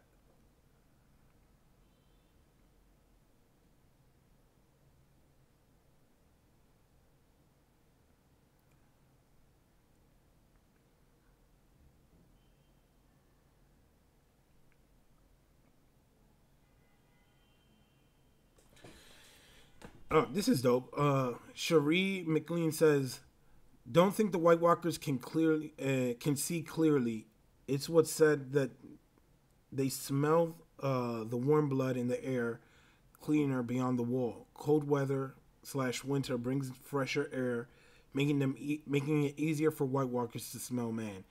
I mean, we do know that they accept sacrifices of all types. You know what I mean? We saw Craster sacrificing his children. We know that they sacrifice animals beyond the wall as well. How in the Night Fort is it? Yeah, like I think that there is something with the whole blood magic thing.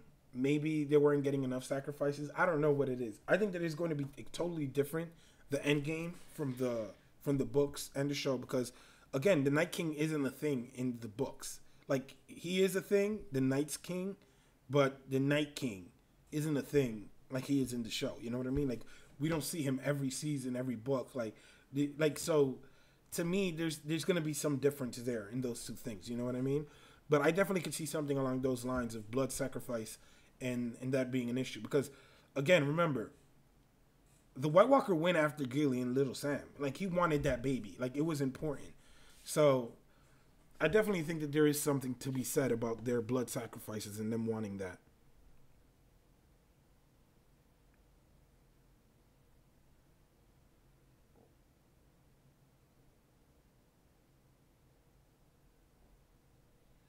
In my younger days, a few wild bar difference of opinions was called for like the Rain song.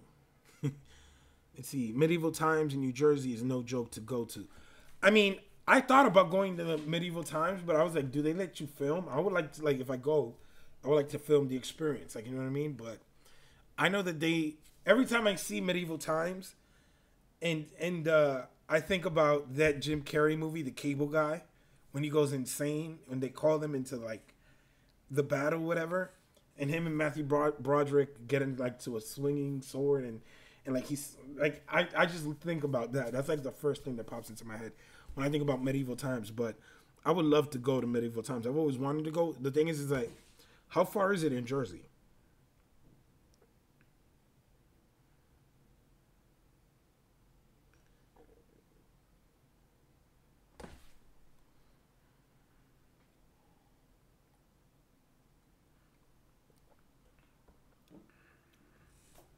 What song should we sing instead? I don't know. I think that you would just have Braun singing in a corner. Braun, anything that Braun wants to sing. I mean, most songs in Westeros, I think if you hear them, are kind of messed up. So there's some darkness to all songs in Westeros. Yo, this little spot right here.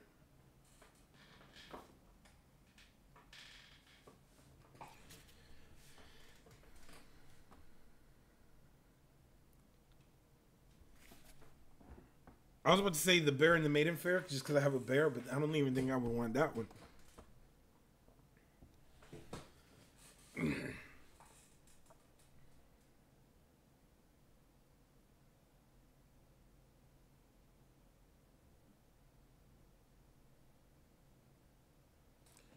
I mean, I'm not gonna lie. I'm having a drink right here as well with you guys, so it's always pretty cool. Like I legit love doing these streams because of this. Because it's just like I tend to not take myself too seriously. Like let's say for example, I have my topics and stuff that I'm gonna talk about. But if you guys take me somewhere else, I'm going that other place. Like you know what I mean? Hell, I'm missing my arm there.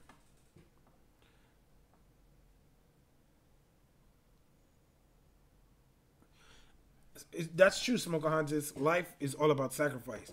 Like it's crazy because in my Samuel video that I made, in a weird way I mentioned that you know life only life could pay for only death can pay for life, right? Like it's such a theme in Game of Thrones.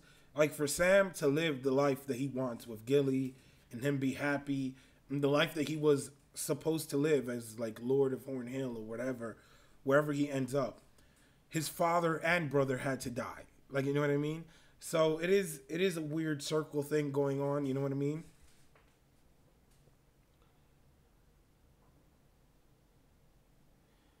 Oh God, Bubba Husky, damn bro. All right, let's see.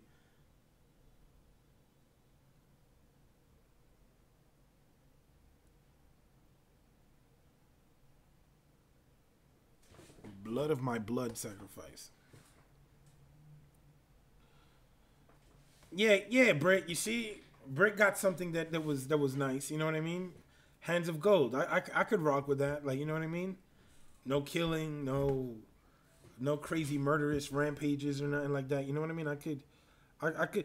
This dude Peter Hollins, I think it is. He made a really dope version of the Hands of Gold. I would love to see if I could get permission from him. Like, it's crazy. Every time I get permission from like one of the people that I get permission like for their songs and stuff, because like you know on YouTube it's very iffy. Like, you have to get permissions and you have to get it in writing to get like permission to like use like you know the songs and whatnot. So basically, what I have a bunch of songs that I got permission, and I'm planning on doing like a playlist that I could put like in the background while I'm doing my live stream, so that you guys have like that little melody. You know, there's no awkward silences, like me just looking at the chat or something. So that is the next step. Let's see, it's not far. It's in Lyndhurst. I'm like the Black Knight up there, up in there. Martin Lawrence. Martin Lawrence. I mean, I've always wanted to go just because it's like I dig the whole medieval thing. You know what I mean? It's crazy. When I used to live uptown in uptown Manhattan, and I forgot the name of this park. They have like a medieval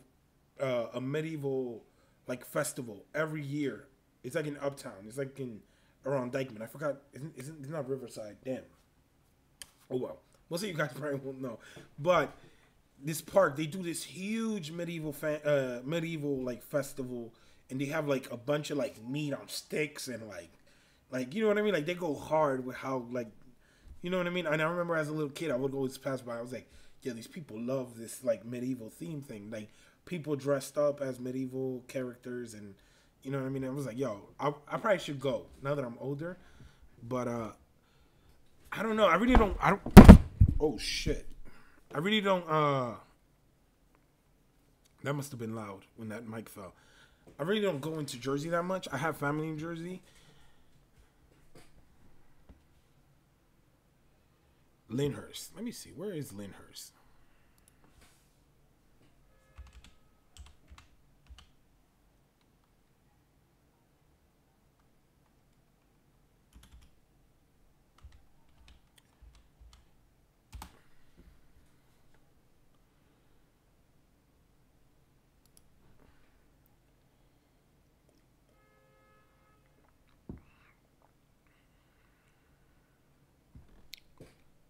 Oh, it's not that far. Oh, I thought it was like mad far. Like anytime I hear like a county in Jersey that I don't know, I'm like, oh hell no, that must be like, there's a bunch of stuff that I want to do. Like I have another channel that I opened up. I just haven't uploaded anything onto it. But I want to do like paintballing, like extreme crazy stuff like that. Like I have a bunch of funny content that I want to do on that other channel. But I'm just getting into rhythm so much with my Game of Thrones channel now that, like, it's insane. If any of you guys are new, joining right now, you know, let me know. You know what I mean? I'm more than happy to see new people, you know, coming in. You know, people that never seen my channel before. Like recently, a lot of people have. This week, I've gotten like a few subs above more than normal. So you know, I do these streams every weekend, if anything. You know what I mean? And you guys, thanks for joining. Let's see.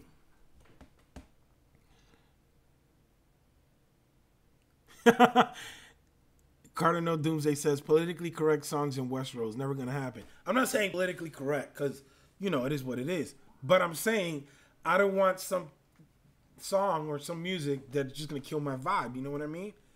Like you know what I mean? Like, I don't know. I mean, if you know, it is what it is. But if she into it, I might be into it. But I don't know, man. Like, as soon as I hear the Rayz of Castamere, go to dark places.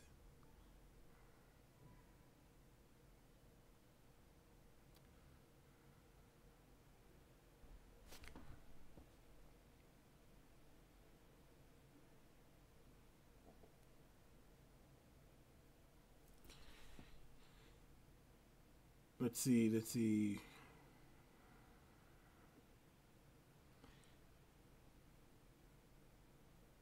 Yeah, man. No, the thing was that I dropped the mic on my mouse. That's why I thought it was loud. Like, it felt like directly on it. So I thought it would be like extremely loud for you guys. Shout out to Amanda Duncan, who's joining us. Let's see.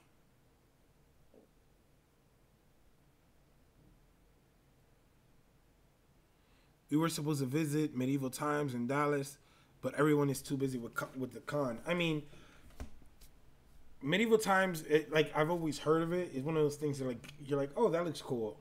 But I never really thought about going.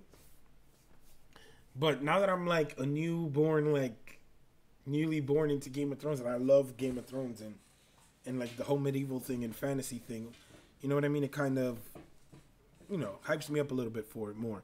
But I wonder, like, that would be fun if, like, in Con of Thrones, everybody just goes to Medieval Times.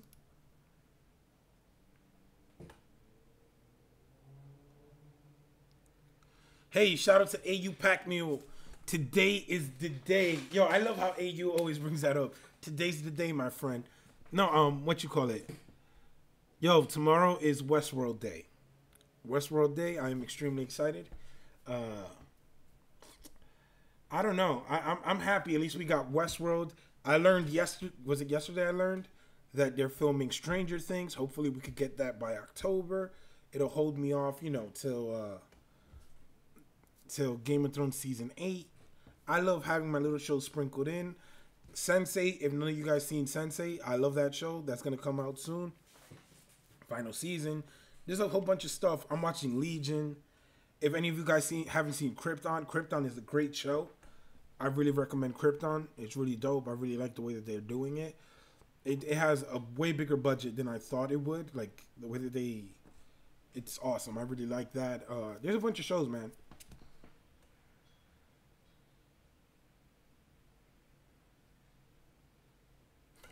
Julia says, "Bitch, don't kill my vibe." Yes, exactly. That's that one quote from that song embodies everything I'm saying. Just don't kill my vibe, or hers.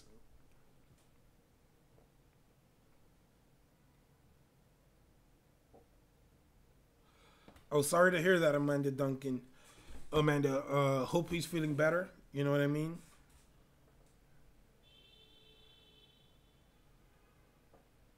Stranger Things, man.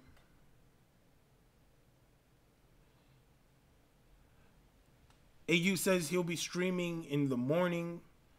You mean on Monday morning or like tomorrow morning? Yeah. HBO show Barry is hilarious. I haven't seen Barry. I've just been watching Silicon Valley and Westworld.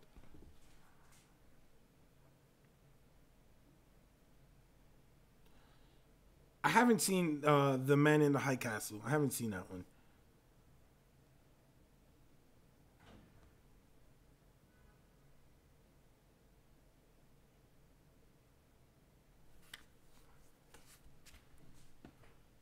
I'm watching. Tina says she's watching Call the Midwife. It's almost like Game of Thrones.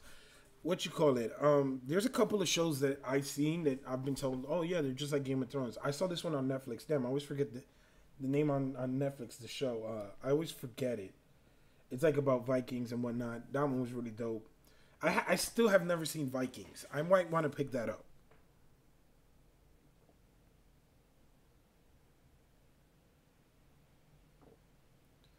Yeah. Yo, Tony just made me mad hungry. He said that big old turkey leg smoked is great and the honey mead will mess you up. Yeah, definitely. That sounds like a great day. Getting drunk and eating. All right, let's see.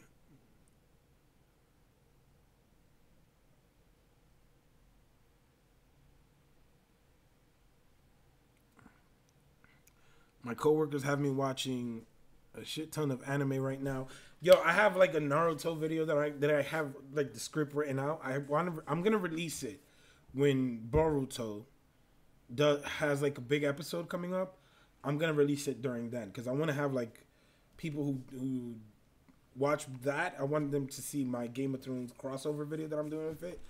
Because Naruto and Game of Thrones has so much in common that it's like insane. Like I see a lot of similarities. I also have that Star Wars video, but the Star Wars one is so complicated because I have it written out, but it's like the editing. Every time I start editing it, I feel like I could do better, and then I just scrap the whole thing. So, you know, you guys are gonna have to bear with me to wait for those. Let's see.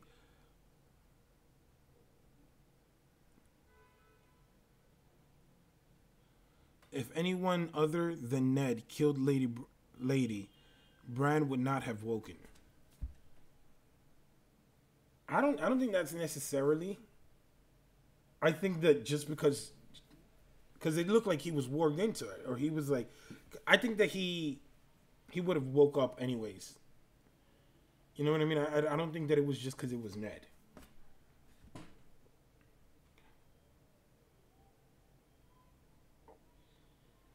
Now, like legit, I am excited for Stranger Things season 3. But the thing is, if they start filming now, will they be done by October? I don't think so. Watch The Expanse, Ray. It's really, really good. I probably watch it. Isn't that like from George R. R. Martin as well, I think?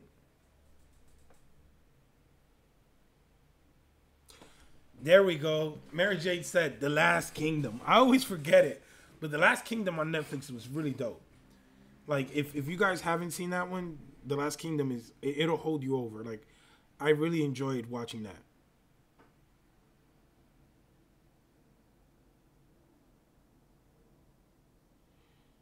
Please do. AU says, please do, Ray, from the beginning on Vikings.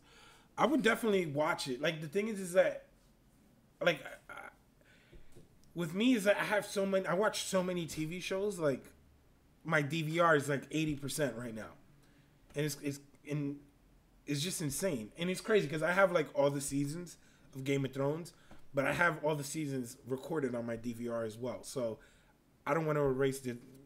I'm a mess, man.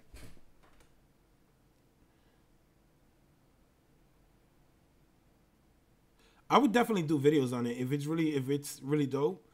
I would probably do videos on Vikings if I'm feeling it. I'll just probably record myself watching them.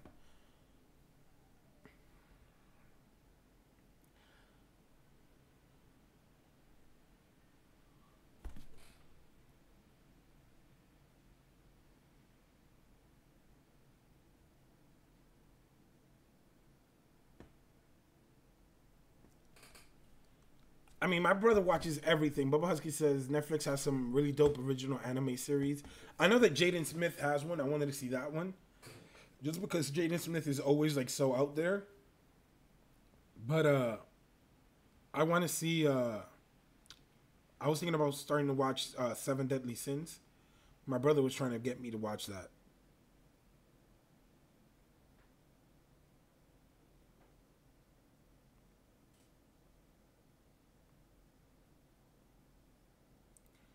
Let's see.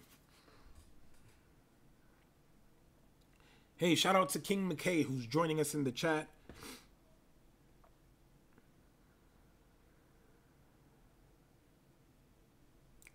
Peter Griffin says, off topic, but do you think that Westworld is going to go the X-Men route? Professor X versus Magneto, robots that want to leave peace. I'm going to say live. Or want to live peacefully among human beings. Yeah, live amongst humans. And robots that want to top the food chain, a big civil war split. I mean, at this point, Westworld is one of those shows that you don't know who's the freaking host. Like, you don't know who's a robot. You don't know who is, like, legit. Like, you can make a case for everybody who you see in Westworld being a host. Like, you know what I mean? So, for all we know, there's only like a few handpicked characters that are actual humans, like, you know what I mean, people. But I could definitely see something like that because we know that Dolores is very like extremist right now. Like she wants to go one route. She's very, decided on what she wants. So I could definitely be something about that, like split, because Teddy looks like he's not feeling the whole killing thing.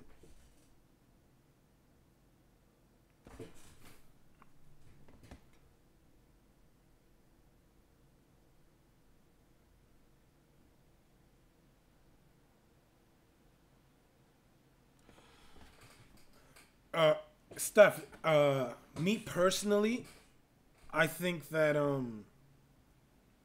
like I'm not the biggest. Steph says, any recommendations for an anime newbie? I personally like Naruto. I like the classic Dragon Ball Z. You know what I mean? I don't really mess that much with animes like that, but like I said, I feel that I see a lot of resemblances in Naruto to Jon Snow.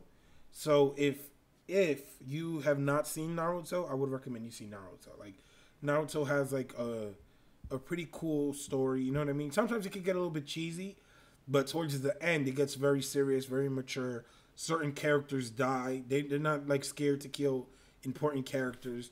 So I like stuff like that. You know what I mean? If they have a good story, I would recommend Naruto Shippuden. And it's like on Crunchyroll. You could get like the free month of Crunchyroll, and then you just cancel it. All right, let's see. Carrie Neves says, not a fan of Vikings, She loves The Last Kingdom. I love The Last Kingdom. It was really dope. It's crazy. I got really into, like a few months ago, like 2 months ago, I got into the show on the CW called Reign, because I just needed something to fill in that Game of Thrones gap. And the way that show ended, I was like, damn, that's so messed up. Like, she died. Spoiler alert. Somebody dies. I shouldn't have said that. I should have said spoiler alert before ever saying anything.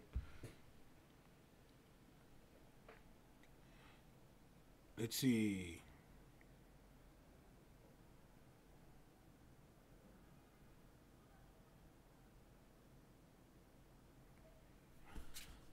The Expanse is an American science fiction television series on sci-fi set in the future where humanity has colonized the solar system. It sounds dope. Damn. Yo, mosquito just passed right in front of my head, like, humongous. Sam Flanagan says Vikings is dope. I've heard a lot of people say that they like Vikings. Yo, have any of you seen God of War? God of War was really dope. The story for this last God of War that came out, if you haven't seen it, you guys could even watch just like God of War. Like, sometimes what they do is they make like a movie out of it. They just cut the scenes when they pass the game, and you just see like the story of it all. You guys should watch it. It's so dope. So dope. It was really dope. I really enjoyed it. Let's see. Julio says, have you seen Golden Boy? No, I have not. What is it, an anime? King McKay says, can't wait for more Last Kingdom. Really good show. I mean, I really enjoyed Last Kingdom. Like, it was really, really, really dope. Like, I really enjoyed it. It was well put together. I know it was on a budget, but hopefully the budget on it grows a little bit, because I know that from what I've heard, everybody enjoys The Last Kingdom. So hopefully they put a little bit more. And George R. R. Martin gave it the seal of approval himself. So that goes to show you how good it is. It's actually pretty good.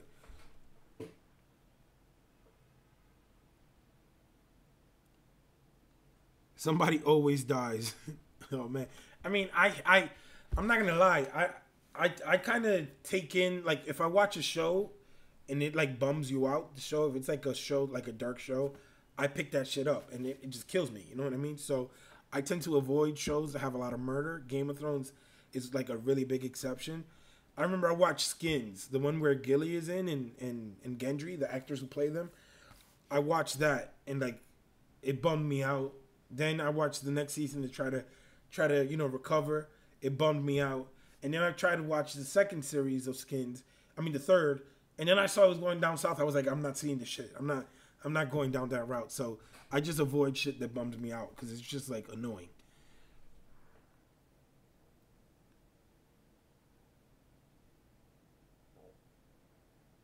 No stuff like yo, Naruto is dope. You should watch it. I really enjoy Naruto. Tony says God of War is no joke. Yo, I didn't even play the game. I like to do that with video games that have like dope stories. The story of Injustice, Gods Among Us, that one was really dope. It was well put together, a great story. It's a continuation from the first one, and it's dope. You know what I mean? And then God of War, I just watched like little pieces of it, of the story. Somebody was playing it on Twitch, and I was watching it with my brother, and it's dope. And the end, there's like a total spin on it. You're like, oh, and it's in this one, it's not Greek gods, it's Norse mythology. So there's like Thor and like stuff like that. So it's really dope. You guys should definitely check it out. Yeah, I know it's no joke, Tony. Like it's insane. And I like watching a more mature Kratos too. It's interesting, like him with a son.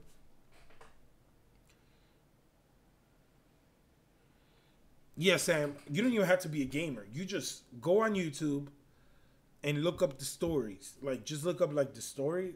People upload the game to YouTube, and they make it like a mini movie type thing. Like, you know what I mean? They just cut the gameplay, and they just take the movie scenes, like, when, you know, it's just them talking, the dialect and all that. And it's like, yo, you will be entertained for 2 hours. Like, you will legit be watching a movie. Like, that's how good it is. Crazy thing on the Game of Thrones topic. Jason Momoa said that he wants to play Kratos from God of War. That would be dope. I would be okay with that. Could you imagine Jason Momoa as Kratos? I don't know if he has the voice for it. Like the guy who plays Kratos, the voice, he has like a perfect voice for it. But I don't know. It would be a little bit weird. It's like somebody taking over the mantle of Deadpool. Like, you can never do that. You know what I mean?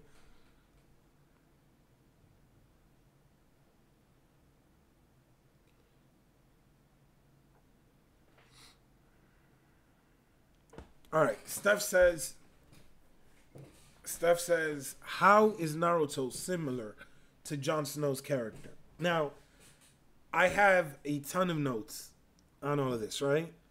Now, basically, when it pertains to Jon Snow, Naruto kind of goes through the same arc.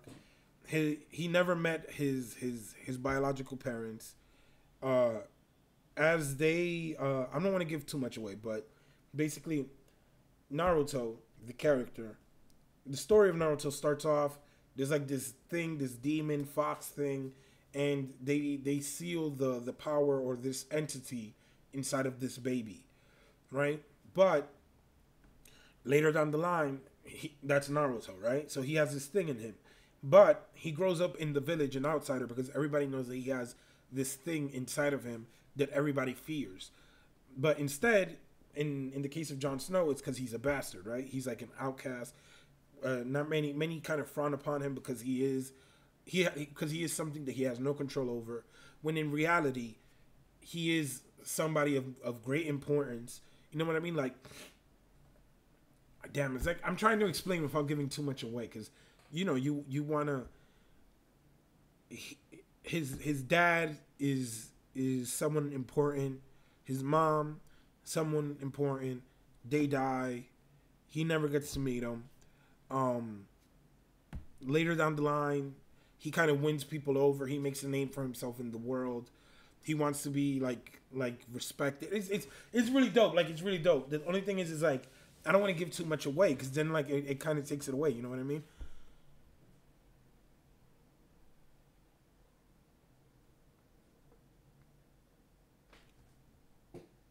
Skins was awesome, but extremely depressing. Bye, Amanda. Let's see.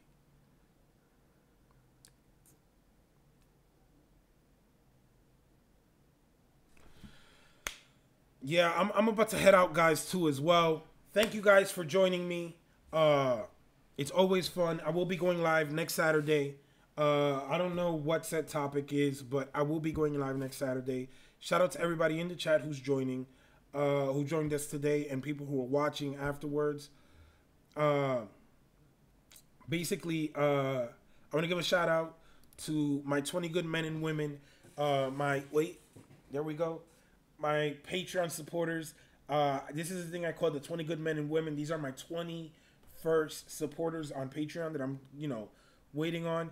A couple of you are in the chat. Thank you for your support. I'm gonna give a shout out to the Prince That Wasn't Promised. Again, Karen Richmond, Tina Sarah, Peach, Lena Santos, Marie Hill, Jacob Morris, Lady Requiem, Gloria Brown, Garden Girl, Patricia and Patty Ann, Mel of Winterfell, and Papa of the Tab. Now, thank you guys so much for your support. If you guys want to support me on Patreon, you can check the link down below. Patreon at patreon.com/Rayz the Alba. I have awesome prizes from $1 to $20 right now. Awesome stuff coming on there. Exclusive stuff just for my Patreon supporters for you guys. If you guys want to help the channel, you can help me out there. It'll be greatly appreciated. Also, like I said, I will be back next week. I don't know what the topic is going to be. I don't know what exactly it's going to be. I don't know how I'm going to do it, whatever. Maybe I might have a guest, maybe not. I'm not sure yet. But I will be having a video probably, let me see, maybe Wednesday, because I'm trying to work more on my videos the way I do them. But it's always fun, guys, doing these. It's fun having you guys. Thank you so much for your support. Again, thank you guys for being here live. Thank you guys for watching after I'm live. Thank you guys to everybody in the chat. Man, I'm just thank you, man. Thank you so much. As always, guys, it's a true pleasure. My name is Ray.